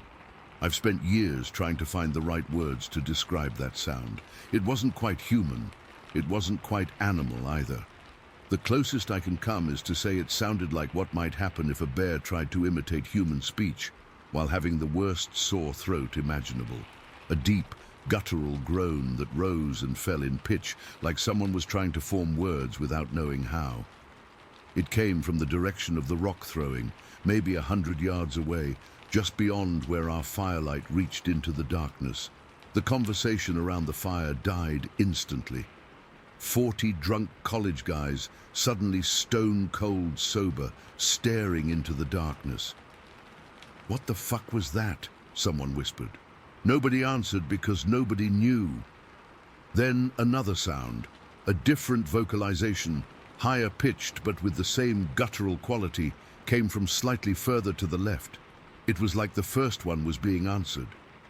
"There's more than one," Mike said, his voice barely audible. The rock throwing intensified. Now we could hear heavy footsteps too, not like a person walking, but heavy, deliberate movements that seemed to shake the ground slightly. Whatever was out there was big. Someone suggested we all shout together to scare off whatever animals might be out there, so we did. 40 drunk guys yelling at the top of our lungs. For a moment, the forest went silent. Then the response came. Multiple vocalizations from different directions, louder than before, overlapping each other. It wasn't random animal noise. There was a pattern to it, like they were communicating. And then the rocks started landing closer, not in the stream anymore, but on the edge of our campsite. One crashed down about 15 feet from where I was sitting with such force that it embedded itself several inches into the soft ground. It was blue limestone, roughly the size of a microwave oven. I'm not exaggerating when I say it must have weighed at least 80 pounds. Panic set in. This wasn't normal. This wasn't a bear or coyotes or any animal I knew of. Whatever was out there was intelligent enough to coordinate, strong enough to throw massive rocks, and seemed determined to frighten us away. "I think we should leave," someone suggested, voice trembling. That's when I realized how truly terrifying the situation was. Our group wasn't exactly known for caution. These were the same guys who would jump off cliffs into quarries, who'd break into abandoned buildings for fun, who prided themselves on never backing down from anything. Yet here they were, genuinely scared. A few of the braver, or more foolish guys grabbed flashlights and walked about 20 yards toward the sounds, trying to spot whatever was out there. I remember the beams of their lights sweeping through the trees, illuminating nothing but forest. They came back quickly. "There's nothing out there," one said, but his voice betrayed his disbelief of his own words. The vocalizations were getting closer now, and they'd changed in tone. The grunting sounds had become more aggressive, almost like warning growls. The rock throwing had stopped, but we could hear heavy movement in the underbrush, circling our campsite. By midnight, the fear was palpable.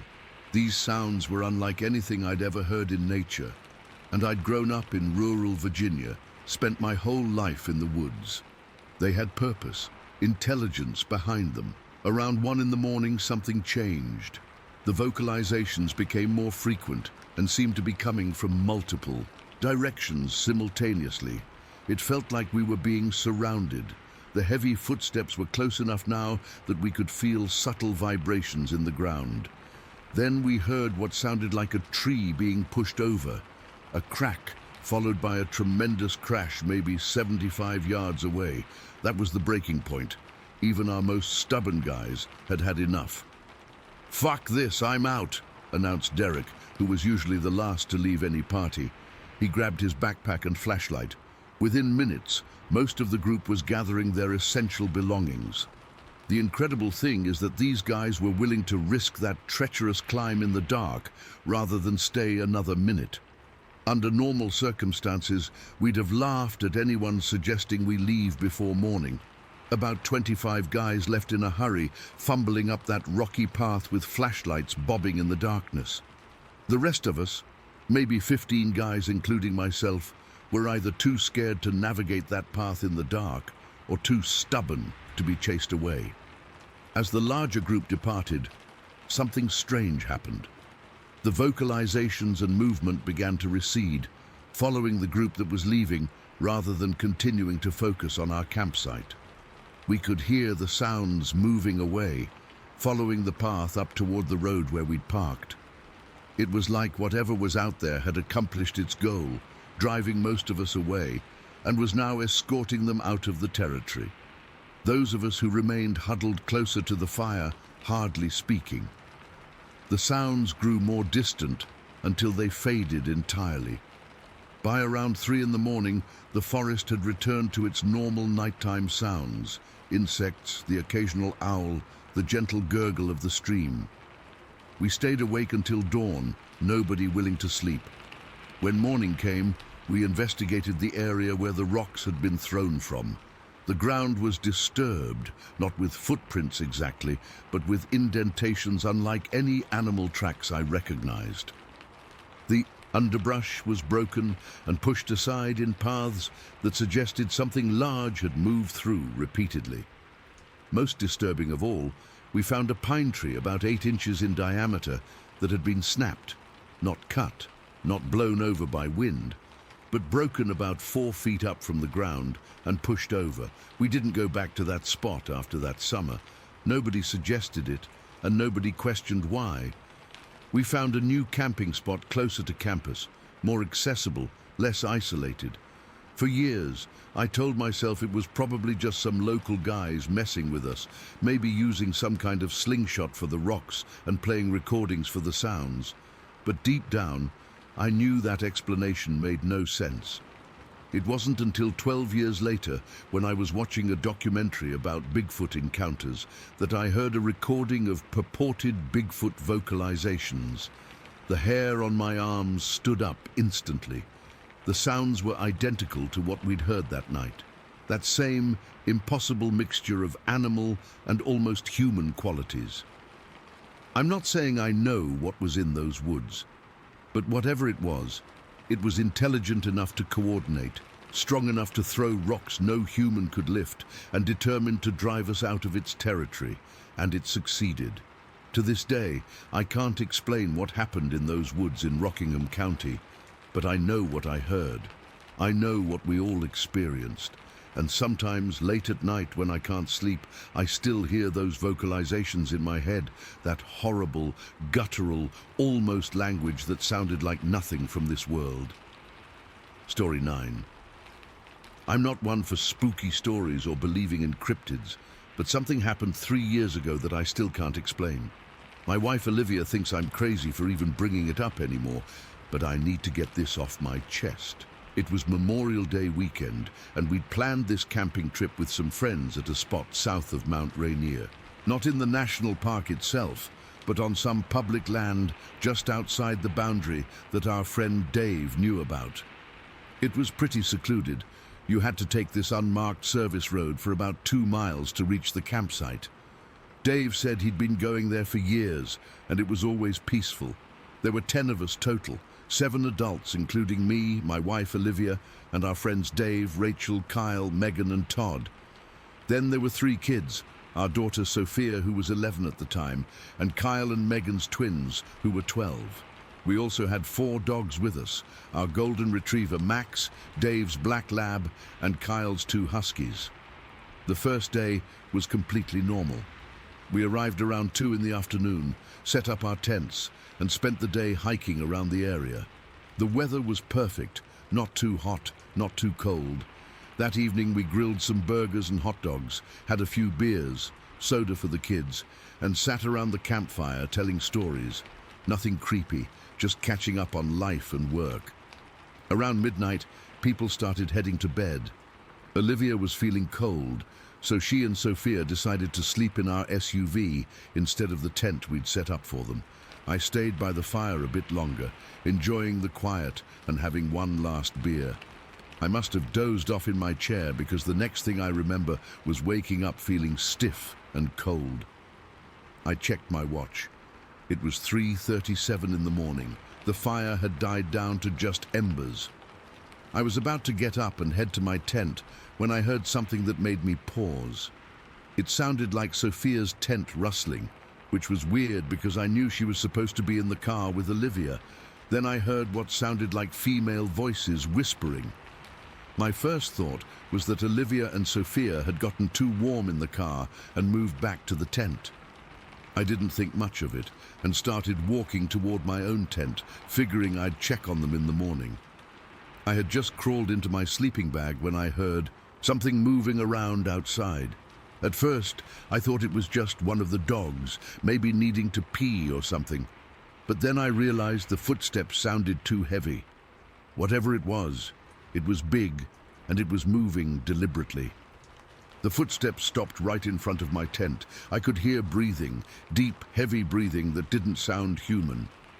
Then there was this huffing noise, like when a horse blows air through its nostrils, but much louder.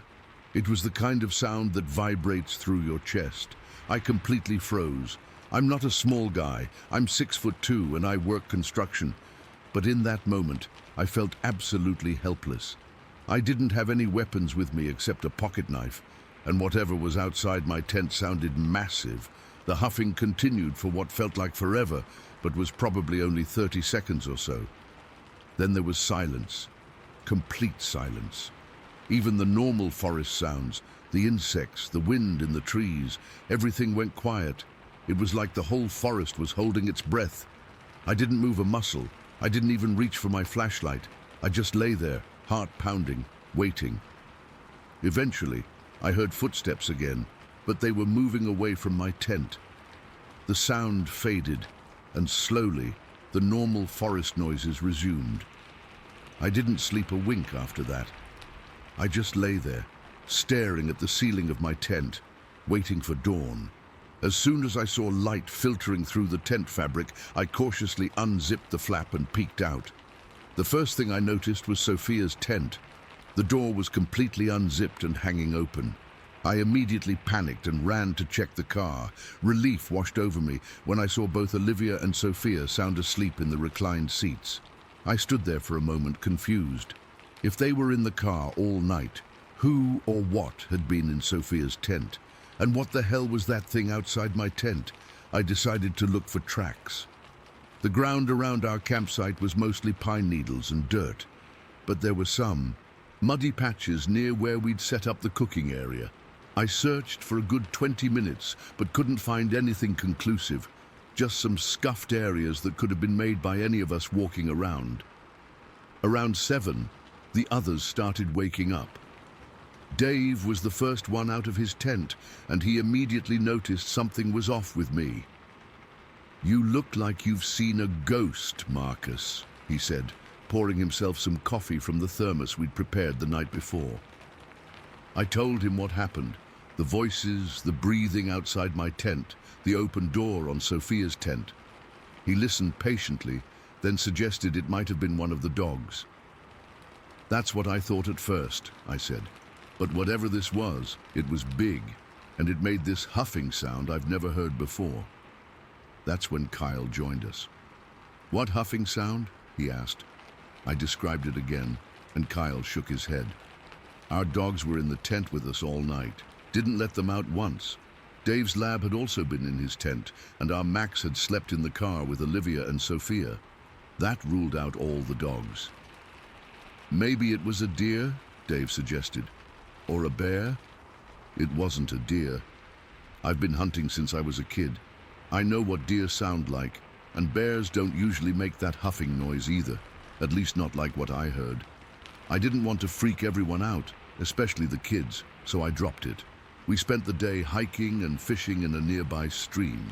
It was a beautiful day, but I couldn't shake the uneasiness I felt. I kept scanning the tree line, half expecting to see something watching us.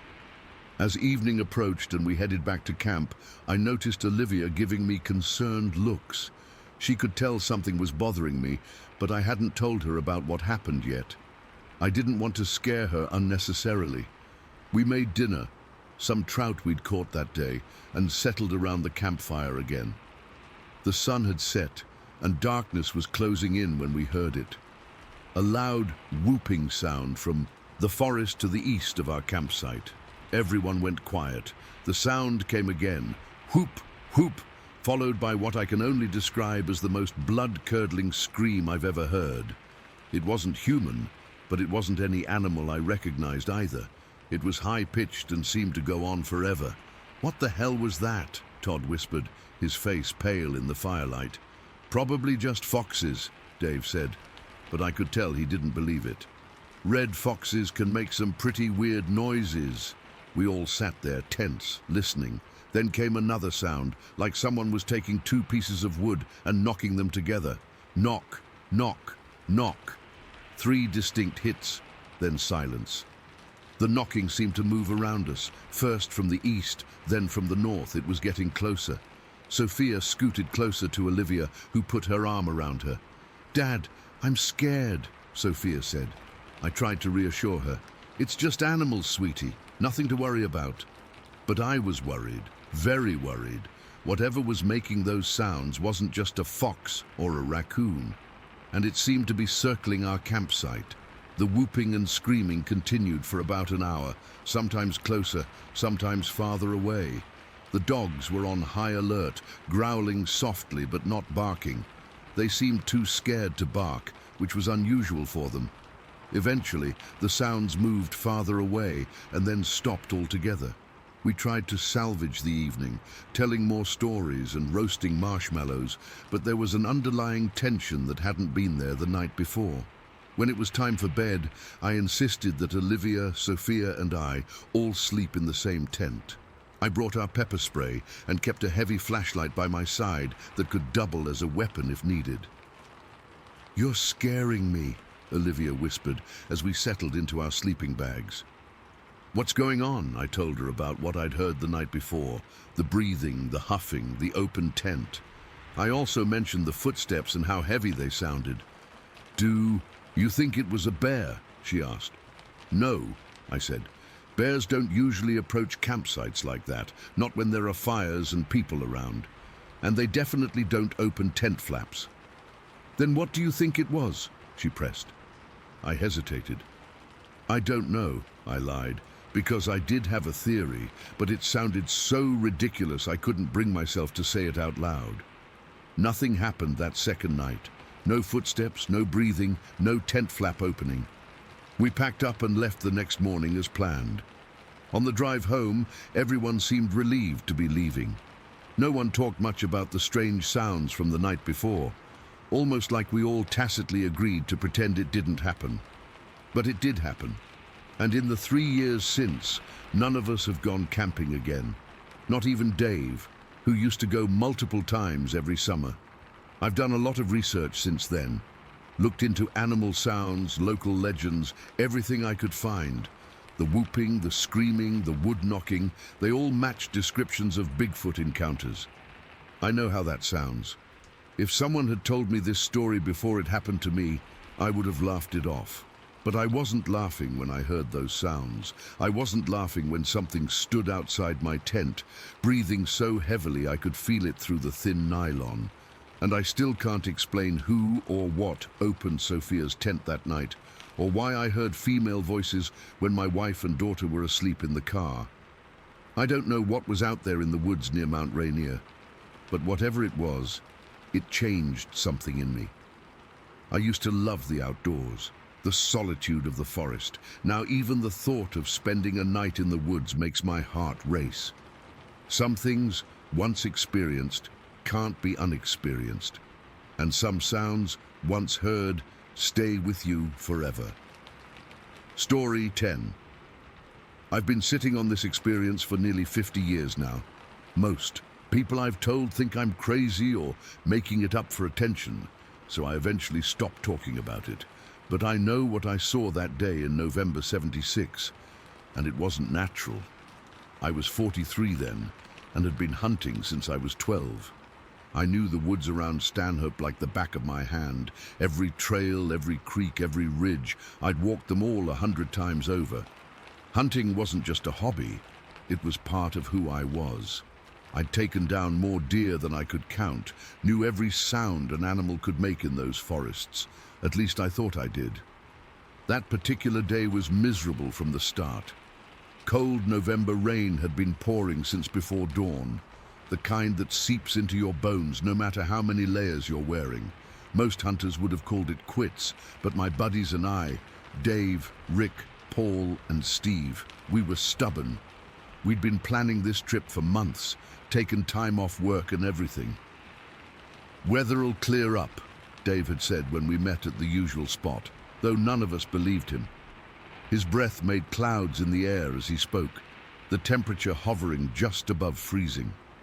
We headed out anyway, 5 of us trudging through the mud, our boots making sucking sounds with every step. Water dripped from the trees, soaking through our hats despite the waterproof gear. My fingers were already numb around my rifle, and we'd only been out for 20 minutes. By midday, the rain had turned to a steady drizzle. We hadn't seen a single deer, not surprising given the weather. Animals have more sense than us sometimes. We decided to split up and try different areas, planning to meet back at our vehicles around 4 in the afternoon. I took the western path that curved around Miller's Creek. No relation to me, just coincidence. The others headed north and east. I remember checking my watch. It was just after 1 in the afternoon, before setting off alone. The forest was quieter than I'd ever heard it. No birds, no squirrels, nothing but the constant patter of raindrops on leaves. Even with visibility reduced by the weather, I moved confidently. This was my territory after all. I'd been walking for maybe 45 minutes when I stopped to rest against a large oak tree. My knees weren't what they used to be even back then, and the damp made the old football injury in my right leg ache something fierce. I took a swig of coffee from my thermos, grateful for at least that small warmth. That's when I first felt something was off. It's hard to explain, but the air suddenly felt different, heavier somehow. The rain continued, but it seemed muffled, like someone had thrown a blanket over the world. I stood completely still, my senses on high alert the way they get when you've spent decades in the wilderness. At first, I thought it was thunder. We'd had reports of storms, and I figured maybe one was rolling in earlier than expected. But this sound, it didn't fade like thunder does. It grew, it rumbled and built until it sounded like a freight train applying its brakes, a screaming, grinding noise that didn't belong in these woods. The sound came from my right, maybe 50 yards away. I turned toward it, raising my rifle instinctively, though I wasn't aiming at anything specific. The noise was so loud I could feel it in my chest, vibrating through me. My first thought was that some heavy machinery had somehow made it into the forest, though that made no sense, given where I was. Then the trees started shaking, not swaying like they would in wind, shaking violently, their branches whipping back and forth. Something was moving through them, something big. I'll never forget those 5 seconds for as long as I live. It burst through the tree line about 40 yards from me. At first, my brain couldn't make sense of what I was seeing. It was just too damn big. It was moving on 2 legs, not 4, crashing through the underbrush like it weighed several hundred pounds at least. It was covered in dark, matted, I don't even want to say fur, because that makes it sound like an animal, and what I saw wasn't like any animal I've ever encountered. The height is what struck me most. It towered over the brush, probably 7 or 8 feet tall. Its arms swung as it ran, unnaturally long, reaching almost to what would be its knees. The rain made it hard to see details, but its silhouette was unmistakably not human. The head sat directly on broad shoulders, no neck that I could discern, and it moved with a speed that something that size shouldn't have been capable of. It was running away from me, not toward me, thank God. But the way it moved, it was purposeful, like it knew exactly where it was going. It wasn't stumbling or crashing blindly. It was navigating the terrain with a familiarity that chilled me. 5 seconds. That's all I got before it disappeared into the trees ahead. The sound faded gradually, but not as quickly as it should have given how fast it was moving. It was like the noise lingered in the air, an echo that refused to die. I stood frozen, my rifle still half raised, my heart hammering against my ribs so hard I thought it might crack them. I couldn't move, couldn't breathe. My mind was racing to make sense of what I'd just witnessed. A bear? No, bears don't run on two legs for that distance or at that speed. A man in a suit. Who would be out here in this weather, in the middle of hunting season, wearing some kind of costume? And nothing human-made could have produced that sound or moved with that kind of force.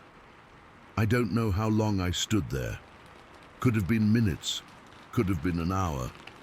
The rain continued to fall, soaking through my clothes completely now, but I barely noticed. When I finally did move, my legs nearly gave out under me. I had to lean against a tree to steady myself. My first instinct was to get the hell out of there, but my buddies were somewhere ahead in the direction that thing had gone. I couldn't leave them out there without warning them. I started walking, then jogging, slipping and sliding in the mud as I followed the same general path. I kept my rifle ready, though I'm not sure what good it would have done against something that size. The forest suddenly seemed alien to me, threatening in a way it never had before in all my years of hunting. I called out for the others, not caring anymore about scaring away game. Dave, Rick, Paul, Steve. My voice sounded small and pathetic against the vastness of the woods and the memory of that earth-shaking noise. After what felt like forever, I heard a response. "Jackson, that you making all that racket?" It was Paul's voice coming from a clearing up ahead. I nearly collapsed with relief when I found them. All four were huddled under a makeshift shelter they'd created from a tarp, looking miserable but intact. "Jesus, Jack, you look like you've seen a ghost," Dave said as I approached. I was panting, out of breath, my words coming in gasps. Did you guys hear that? Or see anything?" They exchanged glances. "Hear what?" Rick asked. "That noise, like a train or something huge moving through the woods." I gestured wildly back the way I'd come. "It was right there, maybe 300 yards back from here. You must have heard it." Steve shook his head. "Haven't heard anything but this damn rain all day." I couldn't believe what I was hearing. But it was so loud, and I saw it, this massive thing running on two legs through the trees. That's when the snickering started. Paul was the first, trying to hide his smile behind his hand. "Jack, buddy, you sure you didn't pack something stronger than coffee in that thermos?" "I'm serious," I snapped. "It was right there, huge, moving fast, making a sound like nothing I've ever heard before." Dave put his hand on my shoulder. "Look, we've all been out here in this miserable weather for hours. Maybe you saw a deer and the rain played tricks on your eyes, or a bear standing up briefly. I've been hunting for over 30 years, I said, my voice tight with frustration. I know what a deer looks like. I know what a bear looks like. This wasn't either of those things." They humored me, asked a few questions about what exactly I'd seen, but I could tell from their expressions they thought I was either pulling their leg or had genuinely mistaken something ordinary for something extraordinary because of the poor visibility. "Maybe it was Bigfoot," Steve joked, and they all laughed. I shut up after that. What was the point? They hadn't seen it or heard it, and nothing I could say would convince them. We abandoned the hunt early that day, all of us too wet and cold to continue, and headed back to our vehicles. The drive home was quiet. I kept replaying those 5 seconds in my mind, trying to make sense of it. Had I really seen what I thought I saw? Or was Dave right? Had the rain and poor visibility confused me? But I knew better. The sound alone was unlike anything I'd ever heard in nature, and I'd heard just about everything the Ohio wilderness had to offer. For weeks afterward, I had trouble sleeping. Every time I closed my eyes, I saw that massive silhouette crashing through the trees. I jumped at loud noises and found myself looking over my shoulder constantly, even in my own backyard. I did some research, quietly asking around about strange sightings in the area. Most people just gave me odd looks, but an old-timer at the local diner mentioned that his grandfather used to talk about something big living in those woods that wasn't natural. He clammed up when I pressed for details. I never hunted alone after that, never went into those woods without at least one other person with me. And even then, I was different, more cautious, less confident. The forest I'd loved my whole life now held a shadow I couldn't ignore. Years later, in the 90s, I started hearing about other sightings in Ohio, people reporting large bipedal creatures in rural areas. Each time I'd get that same cold feeling in my gut, remembering what I'd seen. I'm an old man now, and I've mostly made peace with the fact that I'll never know exactly what I encountered that rainy November day. But I know what I saw wasn't a deer, wasn't a bear, wasn't anything that should exist in the Ohio woods. Sometimes, when it rains hard and the wind blows through the trees just right, I hear an echo of that sound again. And I wonder if it's still out there, moving through the forest on two legs, leaving behind only questions and the lingering fear of those who've glimpsed it for 5 seconds in the rain. Story 11. I still get chills thinking about what happened that night. It's been 3 years, but I can recall every detail like it happened yesterday. I've never been the type to believe in monsters or cryptids or whatever you want to call them. I was always the rational one in my friend group, the one who'd explain away the creepy sounds or find logical reasons for strange sightings. But what I saw on North Ogden Divide changed everything for me. It was a Friday in late October. The air had that crisp fall feel to it, and the mountains were showing off their autumn colors. I was 17 at the time, a junior at North Ogden High. That night, I'd gone on a date with this guy from my chemistry class. Nothing serious, just dinner and a movie in downtown Ogden. The date itself was pretty forgettable, honestly. We didn't really click, and I was actually relieved when it ended around midnight. I didn't have my own car yet, so my sister Amber and her husband Jake had agreed to pick me up. They lived in Eden Valley, on the other side of the mountain from where I lived with my parents in North Ogden. The quickest way between the two areas is this winding mountain road called North Ogden Divide. Locals just call it the Divide. It's this narrow, twisty road that cuts through the mountains with steep drops on one side and the mountain face on the other. During the day, it's actually really beautiful, with amazing views of both valleys. At night, though, it's a different story. When Amber and Jake picked me up, I was exhausted and just wanted to get home. I climbed into the back seat of their Subaru Outback and we headed toward the mountain. Jake asked about my date and I gave them the basic rundown while we drove through town. Soon, we were heading up the mountain road. The streetlights disappeared as we climbed higher, leaving just the car headlights cutting through the darkness. It was around 12:30 in the morning and there wasn't another car in sight. This wasn't unusual. The Divide isn't exactly a busy route, especially that late at night. We were making small talk, and I was starting to doze off in the back seat. Jake had the radio playing softly, some late-night talk show, I think. We'd just crested the top of the Divide and were starting our descent toward North Ogden when Amber suddenly gasped. "Jake, slow down! What is that?" Jake braked. Not hard, but enough that I jolted forward slightly. I sat up, suddenly wide awake, and looked out the windshield. The headlights were illuminating something in the road ahead. At first, my brain tried to make sense of it. A deer, maybe, or possibly a moose. We'd seen wildlife on this road plenty of times before. But this was something else entirely. It was crossing the road from left to right, moving from the mountainside toward the steep drop-off side. And it was walking upright, on two legs, like a person, but not a person at all. The thing was massive. I'm not exaggerating when I say it had to be at least 8 feet tall. It was completely covered in dark hair or fur, so dark that it seemed to absorb our headlights rather than reflect them. The fur wasn't patchy or thin like you might see on a mangy bear. It was thick and consistent from head to toe.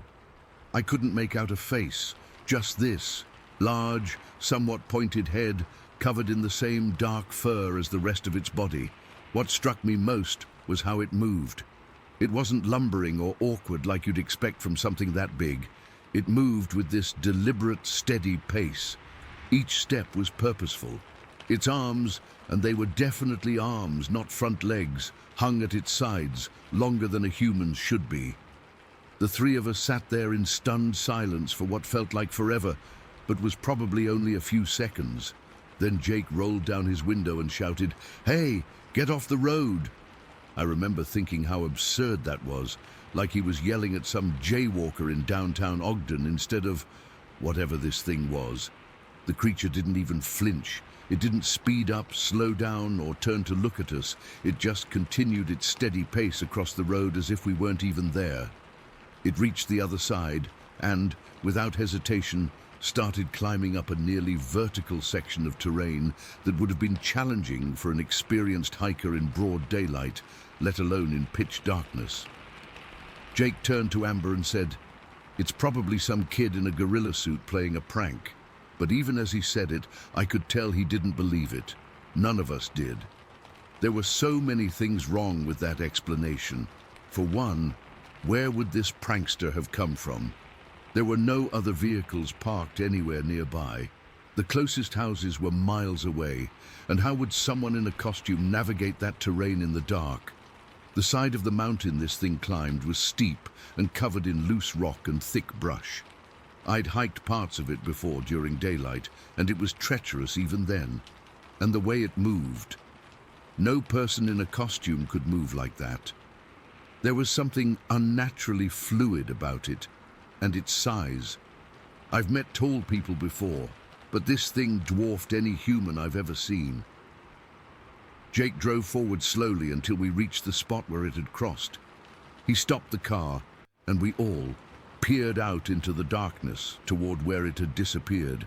I remember the silence in that moment. No crickets, no rustling leaves, nothing. Just this heavy, oppressive quiet that made my skin crawl. "Should we call someone?" Amber asked, her voice barely above a whisper. "And tell them what?" Jake replied. "That we saw Bigfoot. They'd think we're crazy or drunk." None of us were drinking, by the way. Jake and Amber don't even drink, and I was underage and completely sober. We were all clear-headed, and we all saw the same thing. After a minute or so, Jake put the car back in drive, and we continued down the mountain. The rest of the ride was silent, except for occasional, "What was that?" or "Did you see how big it was?" None of us had answers, just more questions. When we got to my house, I didn't want to get out of the car. My parents' place backs up against the foothills of the same mountain range. Suddenly, the dark trees behind our house seemed threatening in a way they never had before. Jake ended up walking me to the door, while Amber waited in the car. I could tell he was spooked too, though he was trying to act calm for our benefit. I barely slept that night. Every sound outside my window made me tense up. I kept thinking about that thing and wondering where it was now, what it was doing. Was it still on the mountain? Was it watching houses from the tree line? Was it near my house? The next morning, the three of us talked on the phone and tried to make sense of what we'd seen. In the daylight, it was tempting to dismiss it as a bear that somehow looked different in the headlights, or maybe even a very tall hiker in dark clothes. But deep down, we all knew better. Bears don't walk upright for that long. Hikers don't scale near vertical slopes in the dark without equipment. And neither bears nor humans move the way that thing moved. Jake wanted to drive back up to look for tracks or evidence, but Amber refused to go, and honestly, I was too scared too. Part of me didn't want confirmation of what we'd seen. It was easier to try to convince myself it had been some weird trick of light and shadow. But I know what I saw. We all do. I've researched similar sightings since then. There have been reports of similar creatures in the Wasatch Mountains going back decades. Most people around here don't talk about them much. It's not something you bring up if you want to be taken seriously. But occasionally, when I've worked up the courage to mention it to people who spend a lot of time in those mountains, hunters, hikers, forest service workers, I've gotten these knowing looks. Not everyone has seen something, but enough have that they don't immediately dismiss me as crazy. I still live in North Ogden. I still drive over the divide sometimes, but never alone and never at night. I keep my eyes on the road now, not on the trees that line it.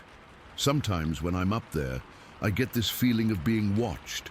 It's probably just my imagination, my brain replaying that night over and over. But sometimes I wonder, what was that thing? Where did it come from? Is it still out there, moving through the mountains with that same deliberate, steady pace? And most importantly, if it wanted to, could it make its way down into town? I don't have answers. I just know what I saw that night on North Ogden Divide wasn't human, wasn't a bear, and wasn't a prank. It was something else entirely, something that shouldn't exist, but does. And sometimes, on dark nights when the wind blows down from the mountains, I swear I can hear heavy footsteps outside my window. Story 12. I still get chills thinking about that morning in 1995. I was 43 then, living in our farmhouse just outside Craftsbury, Vermont with my husband Bill. We'd moved there in the late 70s, drawn by the quiet beauty and space away from city life. I've always been an early riser. Something about watching the world wake up centers me for the day ahead. For years, my morning routine included a walk along this 2-track trail about half a mile from our property. It wound through mixed forest, lots of maple, birch, some pine, beautiful in every season. That morning in early October was crisp, maybe 40 degrees, with that golden autumn light filtering through trees that were just starting to turn. The maples were showing hints of red-yellow leaves scattered on the ground. I remember the earthy smell of fallen leaves and damp soil. I'd dressed in layers, thermal shirt, flannel, and my old green hunting jacket. Nothing fancy, just practical clothes for the woods. I was about 20 minutes into my walk when I heard something crashing through the underbrush to my left. This wasn't unusual. I'd startled plenty of deer over the years, even spotted black bears a few times, always keeping my distance. Wildlife encounters were part of why I loved these walks. So initially, I just paused, curious to see what animal would appear. But what came next? God, I still struggle to describe it properly. About 50 yards away, something burst through the tree line. Something big, something white, something moving faster than anything I'd ever seen in those woods. My first thought was person, because it was upright, with a vaguely humanoid shape. But immediately, I knew that was wrong. No person moves like that. No person is that pale, that tall, or that wrong. It was sprinting, if you can call it that, on 2 legs. But the motion wasn't human running. It was more fluid, almost like it was gliding despite clearly touching the ground. Its legs looked unnaturally long, and it covered ground at a terrifying pace. I'm not great with distances, but what would take me 30 seconds to cross, this thing cleared in maybe 5. I remember being frozen in place, my breath caught in my throat. I couldn't have run if I wanted to. The thing was tearing through undergrowth that would have stopped a person in their tracks. Brambles, fallen logs, those swampy patches that dot the forest floor. It didn't slow down for any of it. At one point, it leapt over a massive fallen oak. Must have been at least 6 feet high, with no apparent effort. Just sailed over it like it was nothing. The whiteness of it is what keeps coming back to me. Not snow white, but a pale, almost gray white, like birch bark or bone. No clothing that I could see, no gear, nothing that would make sense for a human in the woods. I couldn't make out facial features. It never turned toward me, thank God. But the proportions were all wrong. Those legs were too long, the arms seemed too thin, and there was something about the way the head sat on its shoulders that just looked off. It moved through my line of sight in seconds, disappearing into the denser part of the forest to my right. The whole encounter probably lasted less than 20 seconds, but it's burned into my memory with perfect clarity. I stood there shaking for what felt like forever. My hands were ice cold, my heart pounding so hard I could feel it in my throat. I remember wondering if I was having some kind of stroke or hallucination. That's how your mind works, right? It tries to make sense of the senseless. Eventually, I backed away, never turning my back to where it had disappeared. I walked backward for maybe 50 yards before turning and practically running back to my car. I remember fumbling with my keys, dropping them in the gravel, my hands shaking so badly I could barely get them into the ignition. When I got home, Bill took one look at me and knew something was wrong. I tried to explain, but the words sounded crazy even to me. He didn't laugh or dismiss me, though. Instead, he got real quiet and asked for details, exactly where I'd been, what direction it was moving, how big it seemed. Then he told me something he'd never shared before. Back in '78, just after we'd moved in, he'd been out hunting and seen something similar. He'd never told me because he thought I'd think he was crazy or had been drinking in the woods. He described nearly the same thing. Unnaturally tall, white, moving through the forest at impossible speed. He'd convinced himself it was just a trick of light or his imagination. But now, with me seeing it too, I couldn't sleep that night. Kept replaying it in my mind, wondering if we should tell someone. But who? The local police would think we were nuts. Our friends would never look at us the same way. The next morning, I did something that probably seems insane. I went back. I had to know if there was evidence, something to prove to myself I wasn't losing my mind. Bill wanted to come with me, but someone needed to be at the house for a delivery we were expecting, so I went alone. I parked in the same spot, but felt different approaching the trail. The forest that had always been my sanctuary now felt threatening. Every snapping twig made me jump. I kept looking over my shoulder, scanning the trees. When I reached the approximate area where I'd seen the thing cross, I started searching the ground. The soil there is pretty soft in places, especially in the low areas where water collects, and that's where I found them. Tracks. Not animal tracks, not human tracks either, something else entirely. They were huge, easily 18 inches long. I put my hiking boot next to one for comparison, and it dwarfed my size 8 footwear. I could make out what looked like 3 distinct toe impressions in the clearest prints, though some seemed to show partial impressions of what might have been more. The stride length was what really got me, though. I measured it by walking alongside the track line, placing one foot directly in front of the other. It took 3 of my steps to match one of its strides. I took photos with the disposable camera I'd brought, though when they were developed later, they didn't show the details as clearly as I'd hoped. Forest floor, dappled light, not ideal for amateur photography. As I was examining the tracks, I realized someone was watching me. Nearly jumped out of my skin before recognizing Jack Henderson, our neighbor who owned the property adjacent to these woods. He'd been out checking his traps, legal in Vermont back then, and spotted me crouched on the ground.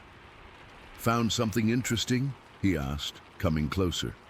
I hesitated, not wanting to sound crazy, but finally pointed to the tracks. "Do you have any idea what could make prints like these?" Jack didn't laugh or look confused. Instead, he crouched down beside me, studied them for a long moment, then said, "So you've seen it too?" Those 5 words changed everything. For years, Jack had been talking about strange happenings in these woods, marks high up on trees that nothing normal could reach, food disappearing from his hunting camp, weird sounds in the night that weren't any animal he recognized. Bill and I had always nodded politely, chalking it up to an old man's imagination, or maybe his fondness for homemade apple brandy.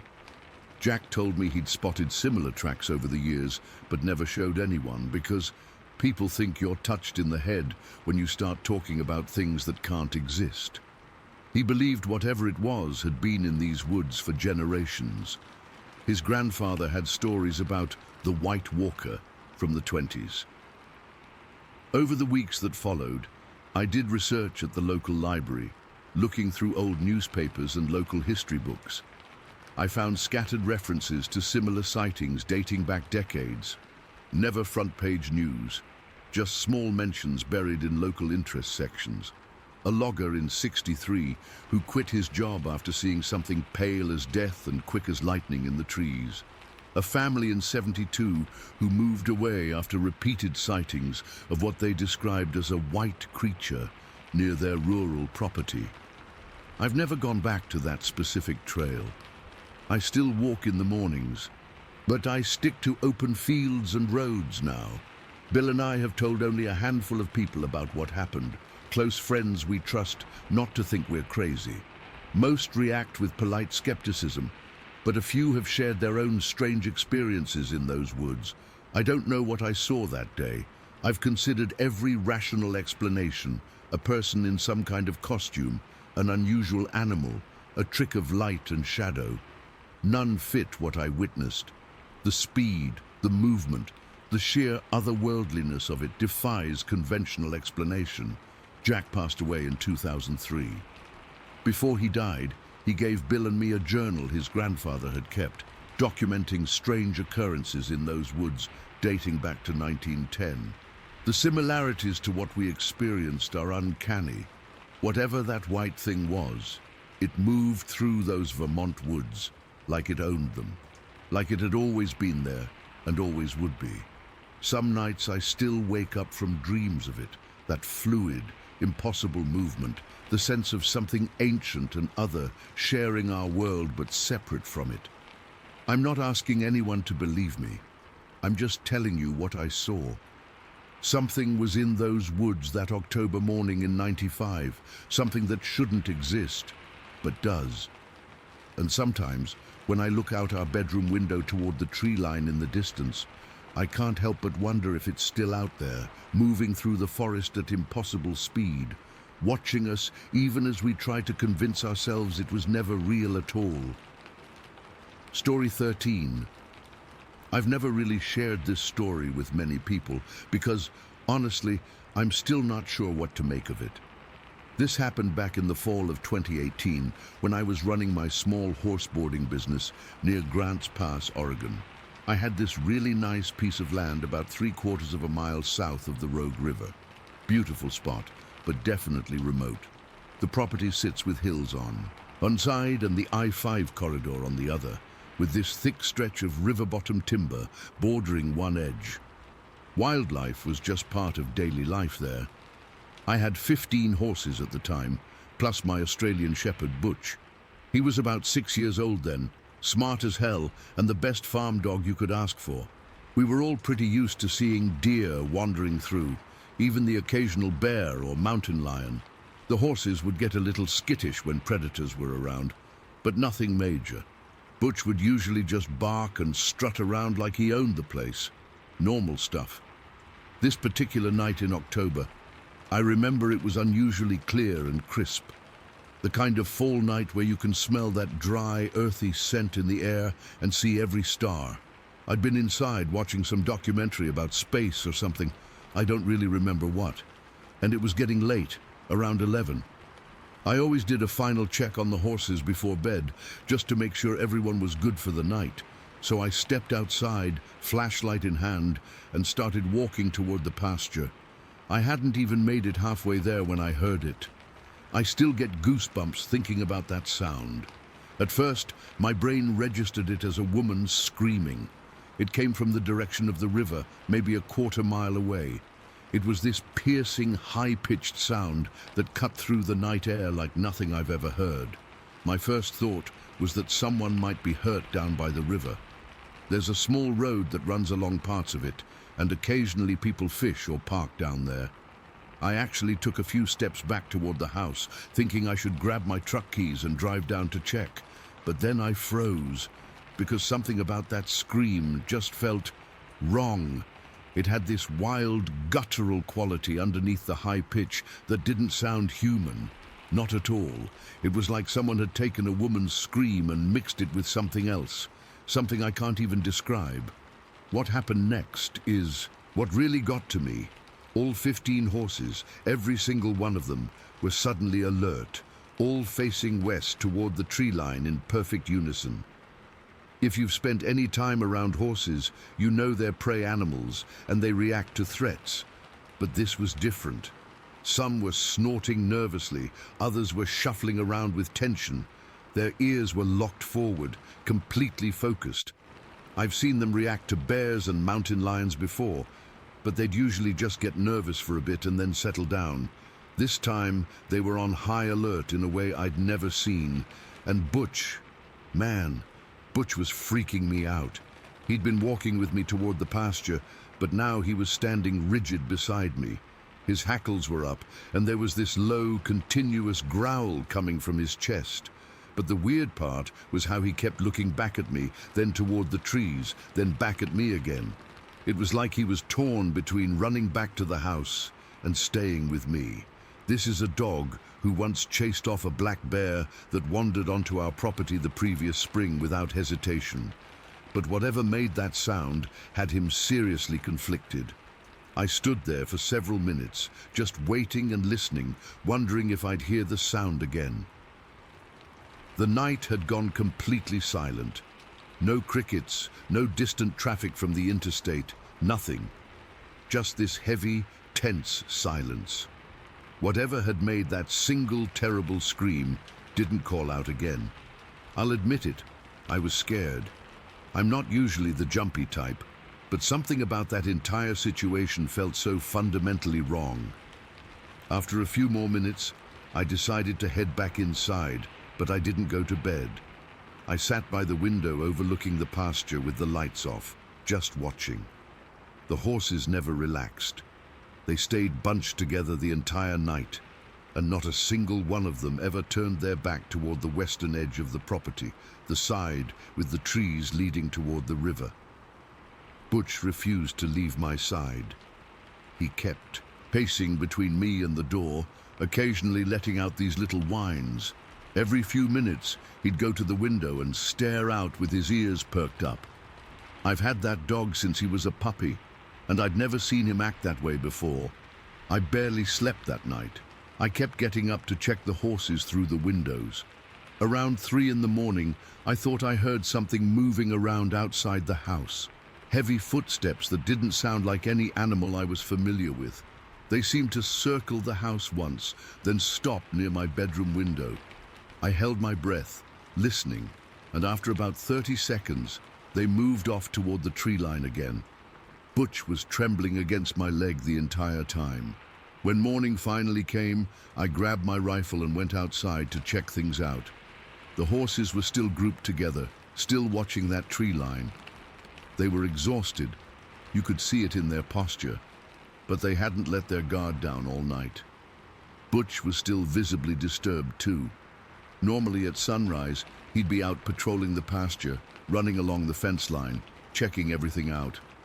But that morning, he wouldn't venture more than 10 feet from me, and he kept looking toward the river, his body tense. I walked the entire property looking for tracks or broken fences, any sign of what had passed through. The ground was pretty dry at that time of year, so I wasn't expecting much, but I needed to do something. I found nothing unusual near the house or pasture, but when I got to the edge of my property, where it meets that thick timber heading down toward the river, I found an area where the tall grass had been completely flattened in a path about 3 feet wide. It looked like something had come up from the river, crossed the corner of my property, and then continued north. The really strange thing was how cleanly the grass was flattened, not torn or chewed like you'd see with deer or other wildlife.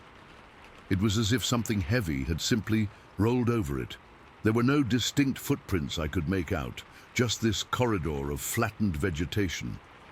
It took about 3 days for the horses to return to normal. Even Butch was skittish for nearly a week, refusing to go out alone at night to do his business. I had to walk with him, which was completely out of character. I asked around town if anyone else had heard anything strange that night. One guy who lives about a mile north of me said his dogs went crazy around the same time, barking at the woods behind his house. Another neighbor mentioned that their livestock, a few goats and chickens, were unusually agitated for a couple of days, but they hadn't heard the scream themselves. I've spent a lot of time in these woods. I've encountered just about every animal native to this region. I know what mountain lions sound like when they scream. People often mistake them for women in distress. I know what bears, coyotes, and even injured elk sound like. This wasn't any of those. The sound had an almost, I don't know how to describe it, an almost mechanical quality to it, but organic at the same time. Like something trying to mimic a human scream, but not quite getting it right. I still live on that property, still board horses there, but I've installed more lights around the pasture and security cameras covering most of the areas facing the tree line. I've never heard that specific sound again, but there have been nights when the horses all suddenly get alert and stare at the woods. On those nights, I stay inside. I don't know what came up from the river that night. I don't know if it was some animal I'm not familiar with or something else entirely. What I do know is that whatever made that sound affected every living creature on my property in a way I've never seen before or since. Something about it triggered a fear response so deep and primal that even my bravest animals were paralyzed by it. Sometimes when I'm outside late at night and the wind is blowing from the river, I find myself listening more carefully, wondering if I'll hear it again. Part of me hopes I never do, but another part of me wishes I knew what it was, just so I could make sense of what happened that night. For now, it remains the most disturbing thing I've ever experienced, and I still don't have any good explanation for what it could have been. Story 14. I've never really told this story to anyone outside my closest friends. Even now, typing this out makes my hands shake a little. But after seeing other people share similar experiences in this community, I feel like maybe someone here will understand or have explanations I never found. This happened 13 years ago when I was 15. I lived in Snohomish all my life. Small town, everybody knows everybody type of place. My best friend Jake lived about 2 miles from my house, and I spent most weekends at his place playing video games and just hanging out. That night in mid-October, we'd been marathoning the Halo series and lost track of time. It was close to 1 in the morning when I checked my phone and saw 3 missed calls from my mom. I quickly called her back, and she was pretty pissed that I was still out. My parents were strict about curfew, but she said if I came straight home, she wouldn't ground me. The fastest route between Jake's house and mine cut through Canwanda Golf Course.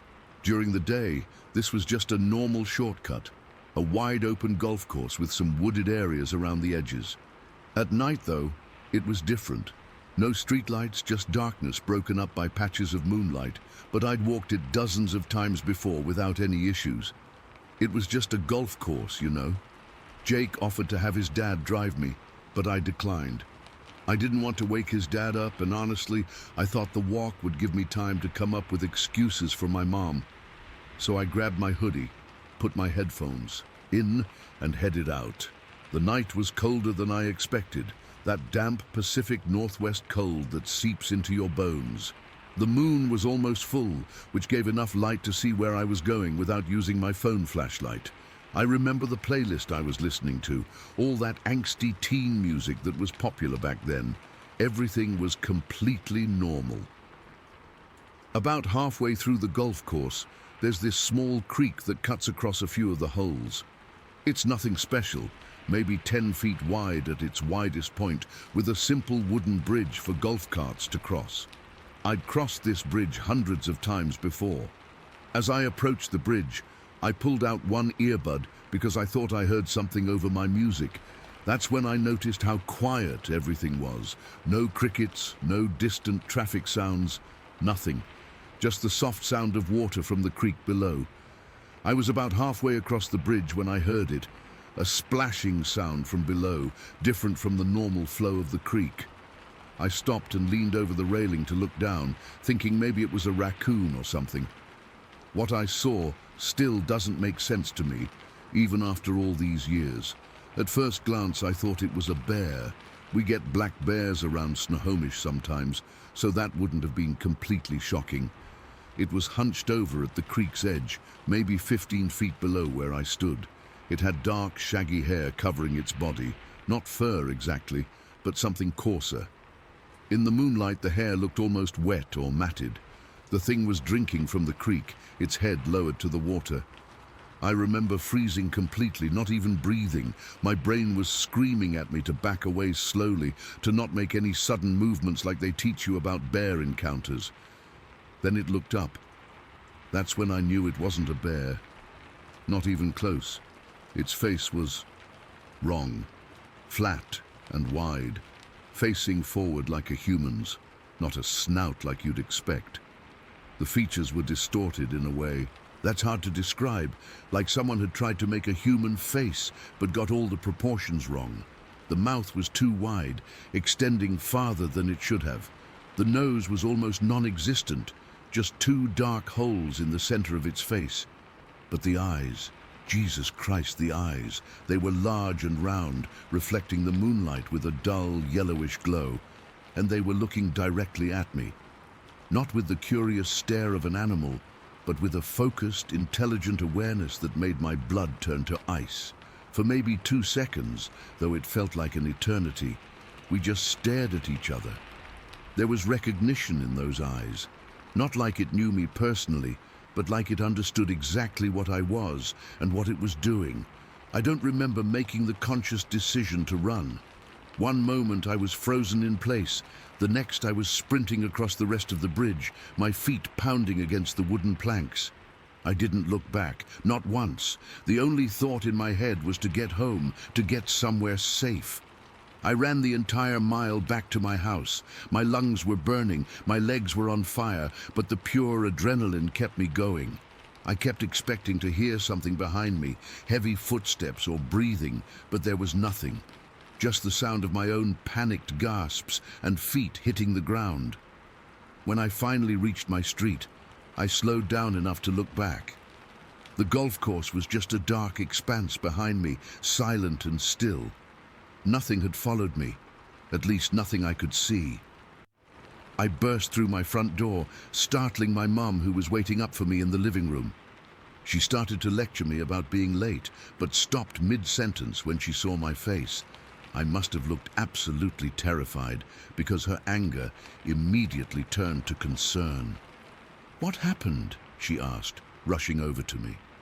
I couldn't tell her the truth. Even in that moment, with the image of that thing's face still fresh in my mind, I knew how it would sound. So I lied.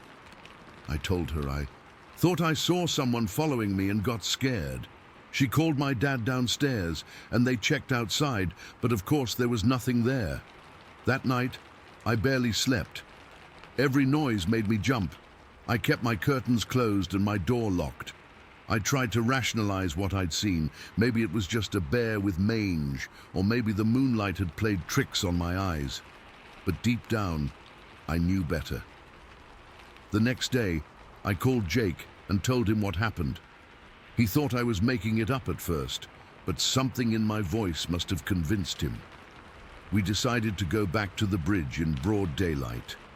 I was terrified, but somehow having Jake with me made it bearable. The creek looked completely normal in daylight. We searched the banks for any signs, footprints, disturbed earth, anything, but found nothing definitive.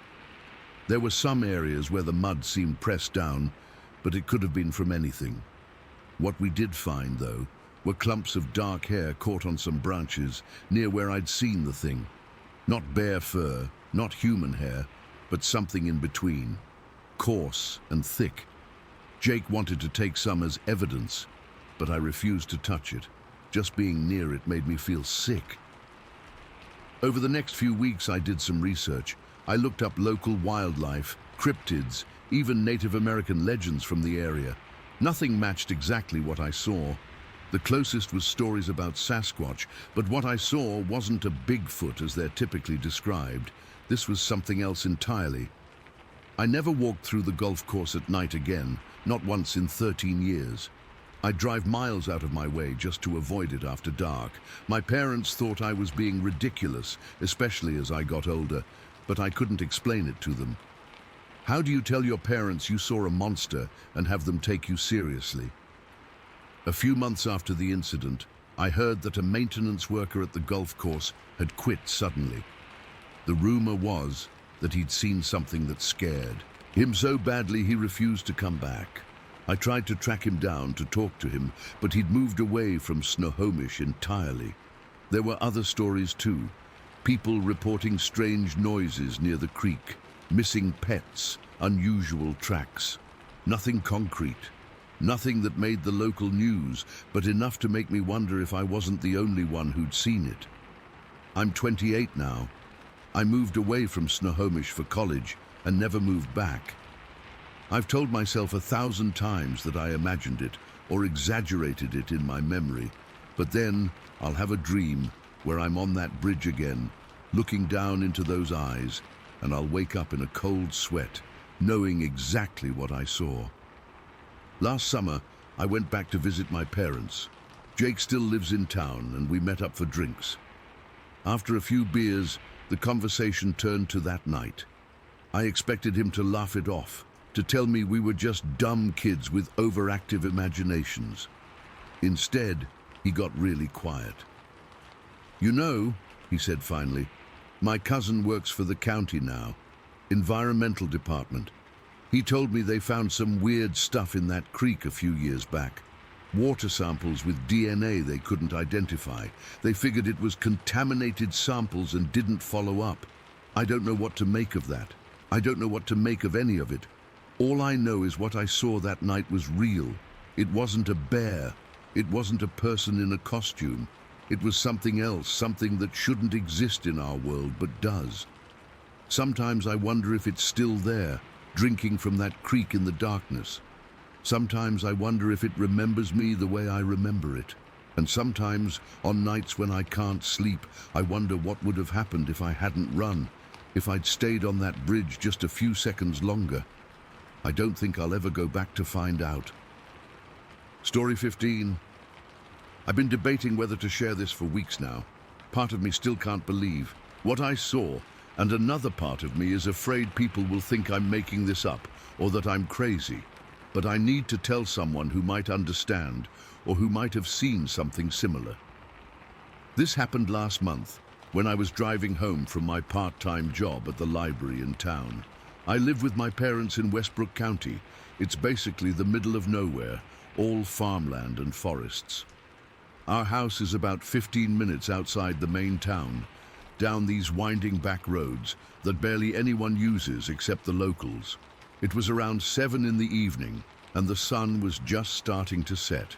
That golden hour light was streaming through the trees, making everything look kind of hazy and dreamlike. I remember it was a Thursday because I'd just picked up my paycheck and was thinking about how I'd use it to pay for my community college textbooks next semester. I was driving my old Honda Civic, the one my parents got me for my 18th birthday last year. It's nothing fancy, just reliable. I had the windows down because it was that perfect temperature where it's not too hot or cold. The radio was playing some song I can't even remember now, and I was just cruising along like any other day. When I got to the T intersection near our property, you know, where Old Miller Road meets County Highway 16, I came to a stop and was about to turn right toward our driveway. That's when I noticed something weird across the road. There's this big open field there that belongs to the Hendersons. It's usually empty except for some hay bales in the summer. But this time, I saw movement at the tree line on the far side. At first, I thought maybe it was the Hendersons' dogs or something, but then I realized it was a group of deer, like 6 or 7 of them, bursting out from the woods. This wasn't normal deer behavior. I've seen plenty of deer in my life. They're everywhere around here, but these were running. Not that casual, bouncy kind of movement they usually do, but full on, sprinting like their lives depended on it. They were scrambling, tripping over themselves, darting across the field in complete panic. My first thought was maybe there was a hunter, even though it wasn't hunting season. I remember sitting there with my foot on the brake, watching them, thinking how strange it was. That's when IT came out of the trees after them. I still get goosebumps thinking about it. This thing charged out of the forest, running on 2 legs, not 4 legs like a bear or a wolf, 2 legs upright like a person. But it wasn't a person. God, it wasn't anything close to a person. It was massive.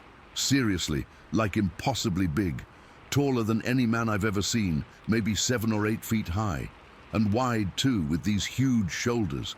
It was covered in dark hair or fur, not like a costume, but like actual fur growing from its body. The color was this dark brown, almost black in the shadows. The way it moved, that's what really got to me. It was fast, way faster than something that size should be able to move. It was chasing those deer and actually gaining on them, taking these enormous strides. Its arms were swinging as it ran, and I could see the muscles moving under all that fur. There was this fluid quality to its movement that reminded me of something prehistoric, something that shouldn't exist anymore. I couldn't see its face clearly from where I was, thank God, but I caught glimpses of this massive head that seemed to sit directly on those shoulders, no real neck to speak of. The whole thing had this wild, untamed look, like something that had never known civilization or human contact. I sat there completely frozen. My hands were gripping the steering wheel so tight my knuckles were white. I couldn't even breathe. It's like my brain couldn't process what my eyes were seeing. This wasn't possible. Things like this don't exist. But there it was, right in front of me, as real as the car I was sitting in. The creature and the deer disappeared into the tree line on the other side of the field, heading toward Blackwater Creek.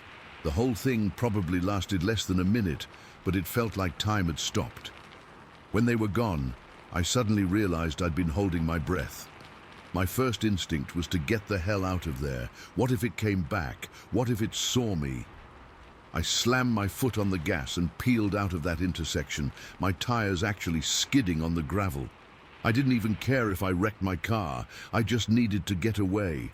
The whole 2-mile drive to our house, I kept checking my rearview mirror, convinced that thing was going to come charging out of the woods after my car.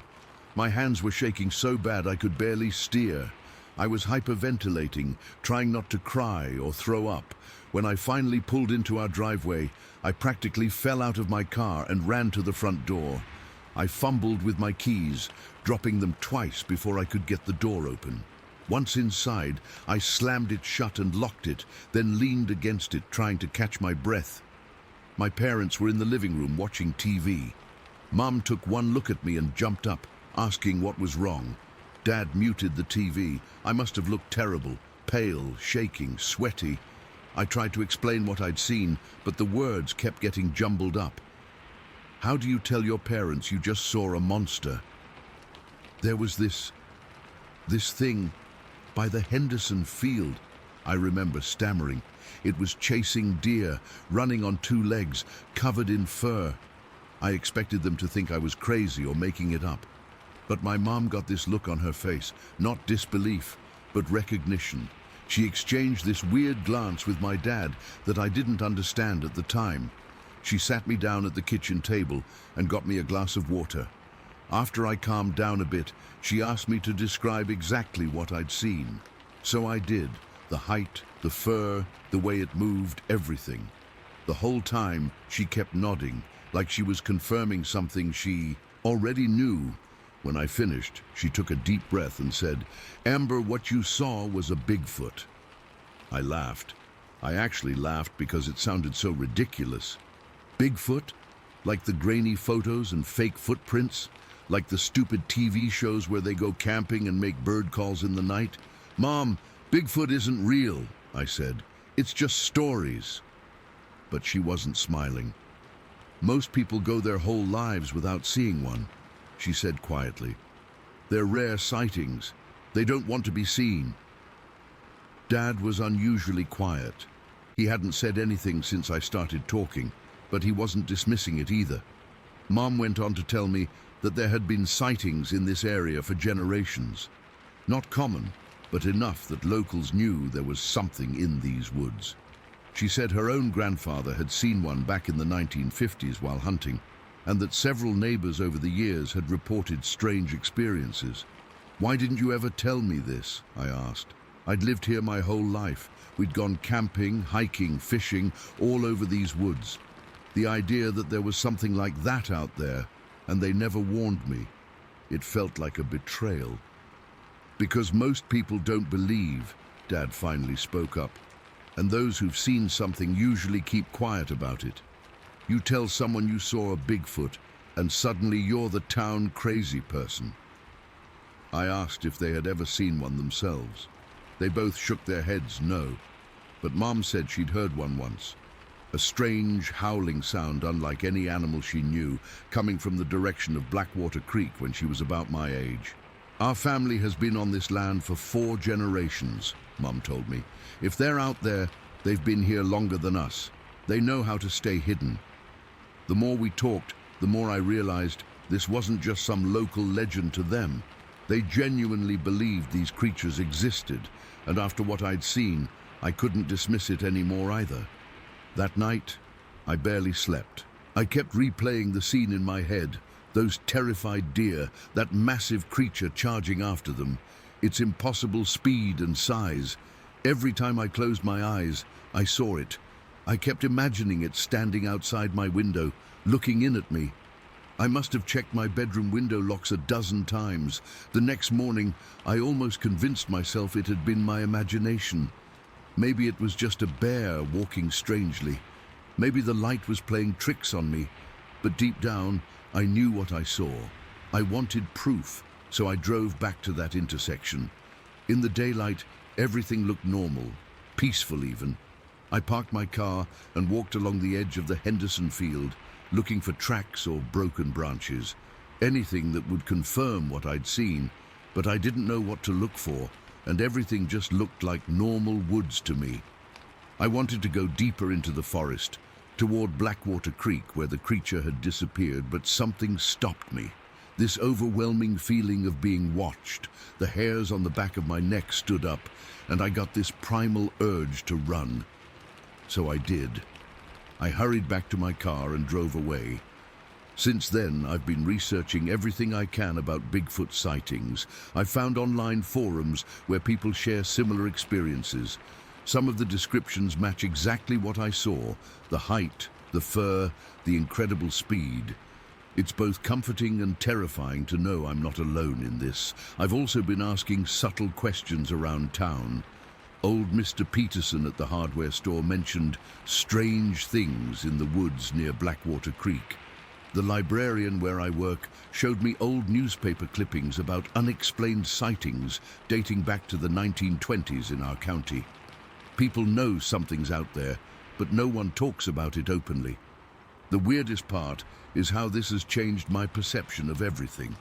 The woods I've known my whole life suddenly feel foreign and mysterious. When I drive home at night now, I scan the tree, lines constantly. Every shadow could be hiding something. Every unexplained sound makes me jump. I keep thinking about what my mom said, that these creatures have always been here, largely unseen. How many times have I been out in those woods, completely unaware that something might have been watching me? How many times have I walked or driven past one without knowing it was there? 2 nights ago, I was sitting on our back porch after dinner, just looking out at the edge of the woods behind our property. The sun was setting, casting long shadows.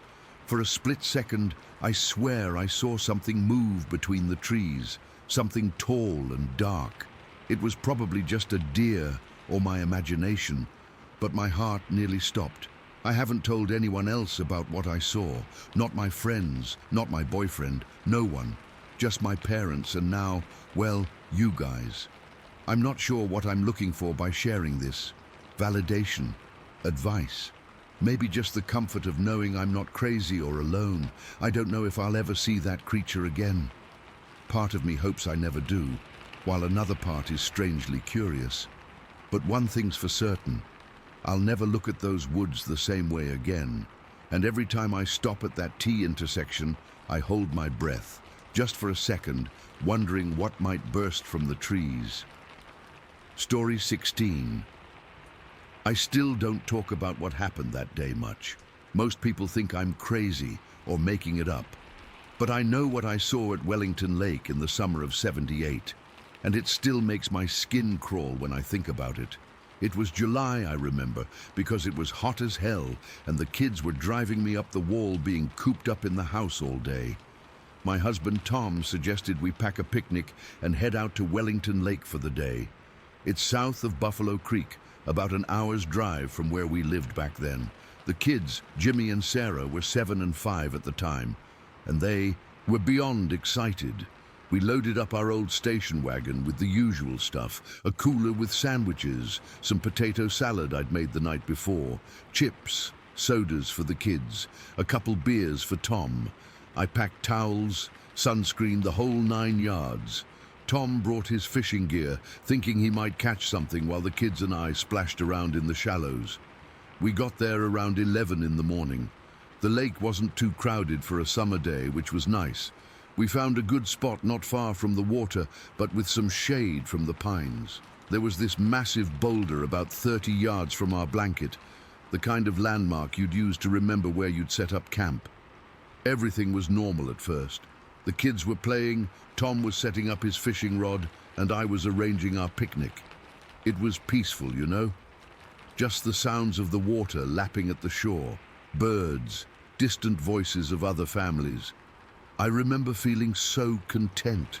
We ate lunch around 1 o'clock. The kids were starving after running around all morning. Tom had caught exactly nothing and was a bit grumpy about it, but he cheered up once he had some food in him. I was facing the big boulder while we ate, and that's when I first noticed something odd. There was a flash of white movement near the rock. At first, I thought it might be someone's dog, maybe a white lab or something. But then I saw it more clearly as it stepped partially out from behind the boulder. I froze with my sandwich halfway to my mouth. What I was seeing didn't make sense. It was standing on 2 legs, but not exactly like a person. It was more fluid in its movements. It would stand upright one moment, then drop down to all 4s the next, but effortlessly, like that was completely natural. And it was covered head to toe in the whitest fur I've ever seen. I'm talking pristine white like fresh snow or bleached cotton. In the Colorado sun, it almost hurt to look at. "Tom," I whispered, not wanting to startle it. "Tom, look over there by the big rock. Do you see that?" He turned his head, following where I was pointing, but the exact second, he looked, the thing ducked behind the boulder. It moved so fast, it was just a white blur. "See what?" Tom asked, squinting. There was something there. Some kind of animal, I think. Tom shrugged. Probably just a deer or something. But I knew it wasn't a deer. It wasn't any animal I'd ever seen before. It was too tall. I'd guess around 5'9" or so, and it moved all wrong. Too agile, too deliberate. As soon as Tom turned back to his sandwich, I saw it peek out again from the same spot. This time, I could see more of it.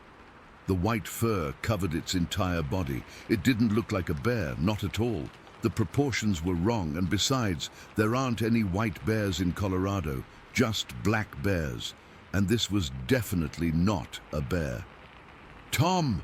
I hissed again. "It's back! Look!" Again he turned, and again the thing vanished with impossible speed. "Beck, I don't see anything," he said, starting to sound annoyed. "Are you feeling okay? Maybe the sun's getting to you." I felt a flash of frustration. "I'm not hallucinating, Tom. There's something there." The kids were oblivious, tossing chips to each other and giggling. I kept my eyes fixed on the boulder. Sure enough, a few moments later, the white creature peeked out again. This time, I swear to God, it seemed to be looking right at me. I couldn't make out its face clearly. It was too far away and partially shadowed. But I had the distinct impression it was amused.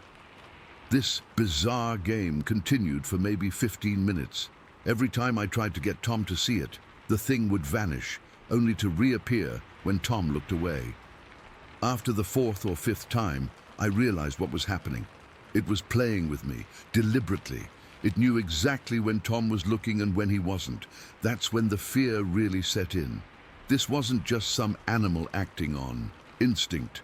This thing had intelligence. It understood what was happening and was toying with me. I felt cold despite the summer heat. "I think we should pack up," I said suddenly. Tom looked at me like I'd grown a second head. "What? We just got here a couple hours ago. The kids are having fun." I don't feel well," I lied. I couldn't explain what I was seeing because I knew how it would sound. Hell, I wasn't even sure I believed it myself, but I knew what I was seeing. While Tom and I were having this back and forth, I kept glancing at the boulder. The creature had grown bolder. It stepped fully out from behind the rock now, and I could see how it moved across the uneven ground. It was graceful in a way that seemed impossible for its size. It navigated the rocky terrain without making a sound. No crunching gravel, no snapping twigs. Where a person would stumble or make noise, this thing glided like it was walking on air. And the way it watched me, there was intelligence there, not animal intelligence, but something that understood the situation, that was deliberately playing this game of now you see me, now you don't. "Tom," I said, my voice shaking now, "I really think we need to go."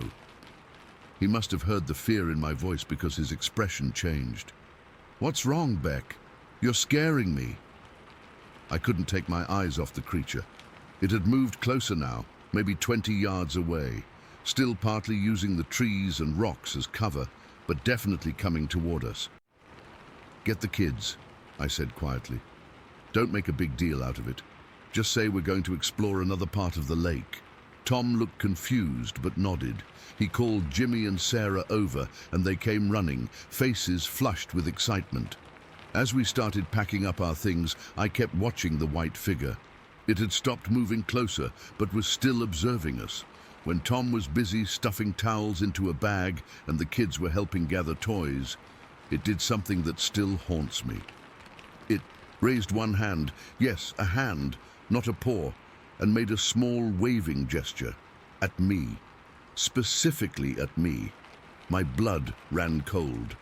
I dropped the cooler I was holding, and the remaining ice and sodas spilled onto the ground. "Jesus, Beck!" Tom exclaimed. "What's gotten into you?" I couldn't speak. The creature had moved again, circling around to flank us from another direction. It was using the trees and undergrowth for cover, but I could see flashes of white fur as it moved. It was trying to cut us off from the path back to the parking lot.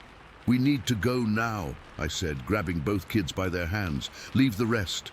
We'll come back for it." "Mom, what's wrong?" Jimmy asked, picking up on my fear. "Nothing, honey. I just remembered we have to be somewhere. We need to hurry." Tom was frustrated but started grabbing what he could. I practically dragged the kids toward the path, constantly scanning the tree line for that flash of white. I saw it twice more as we hurried along, once to our right, moving parallel to us through the woods, and once ahead of us, crossing the path about 50 yards ahead before disappearing into the underbrush. It was fast.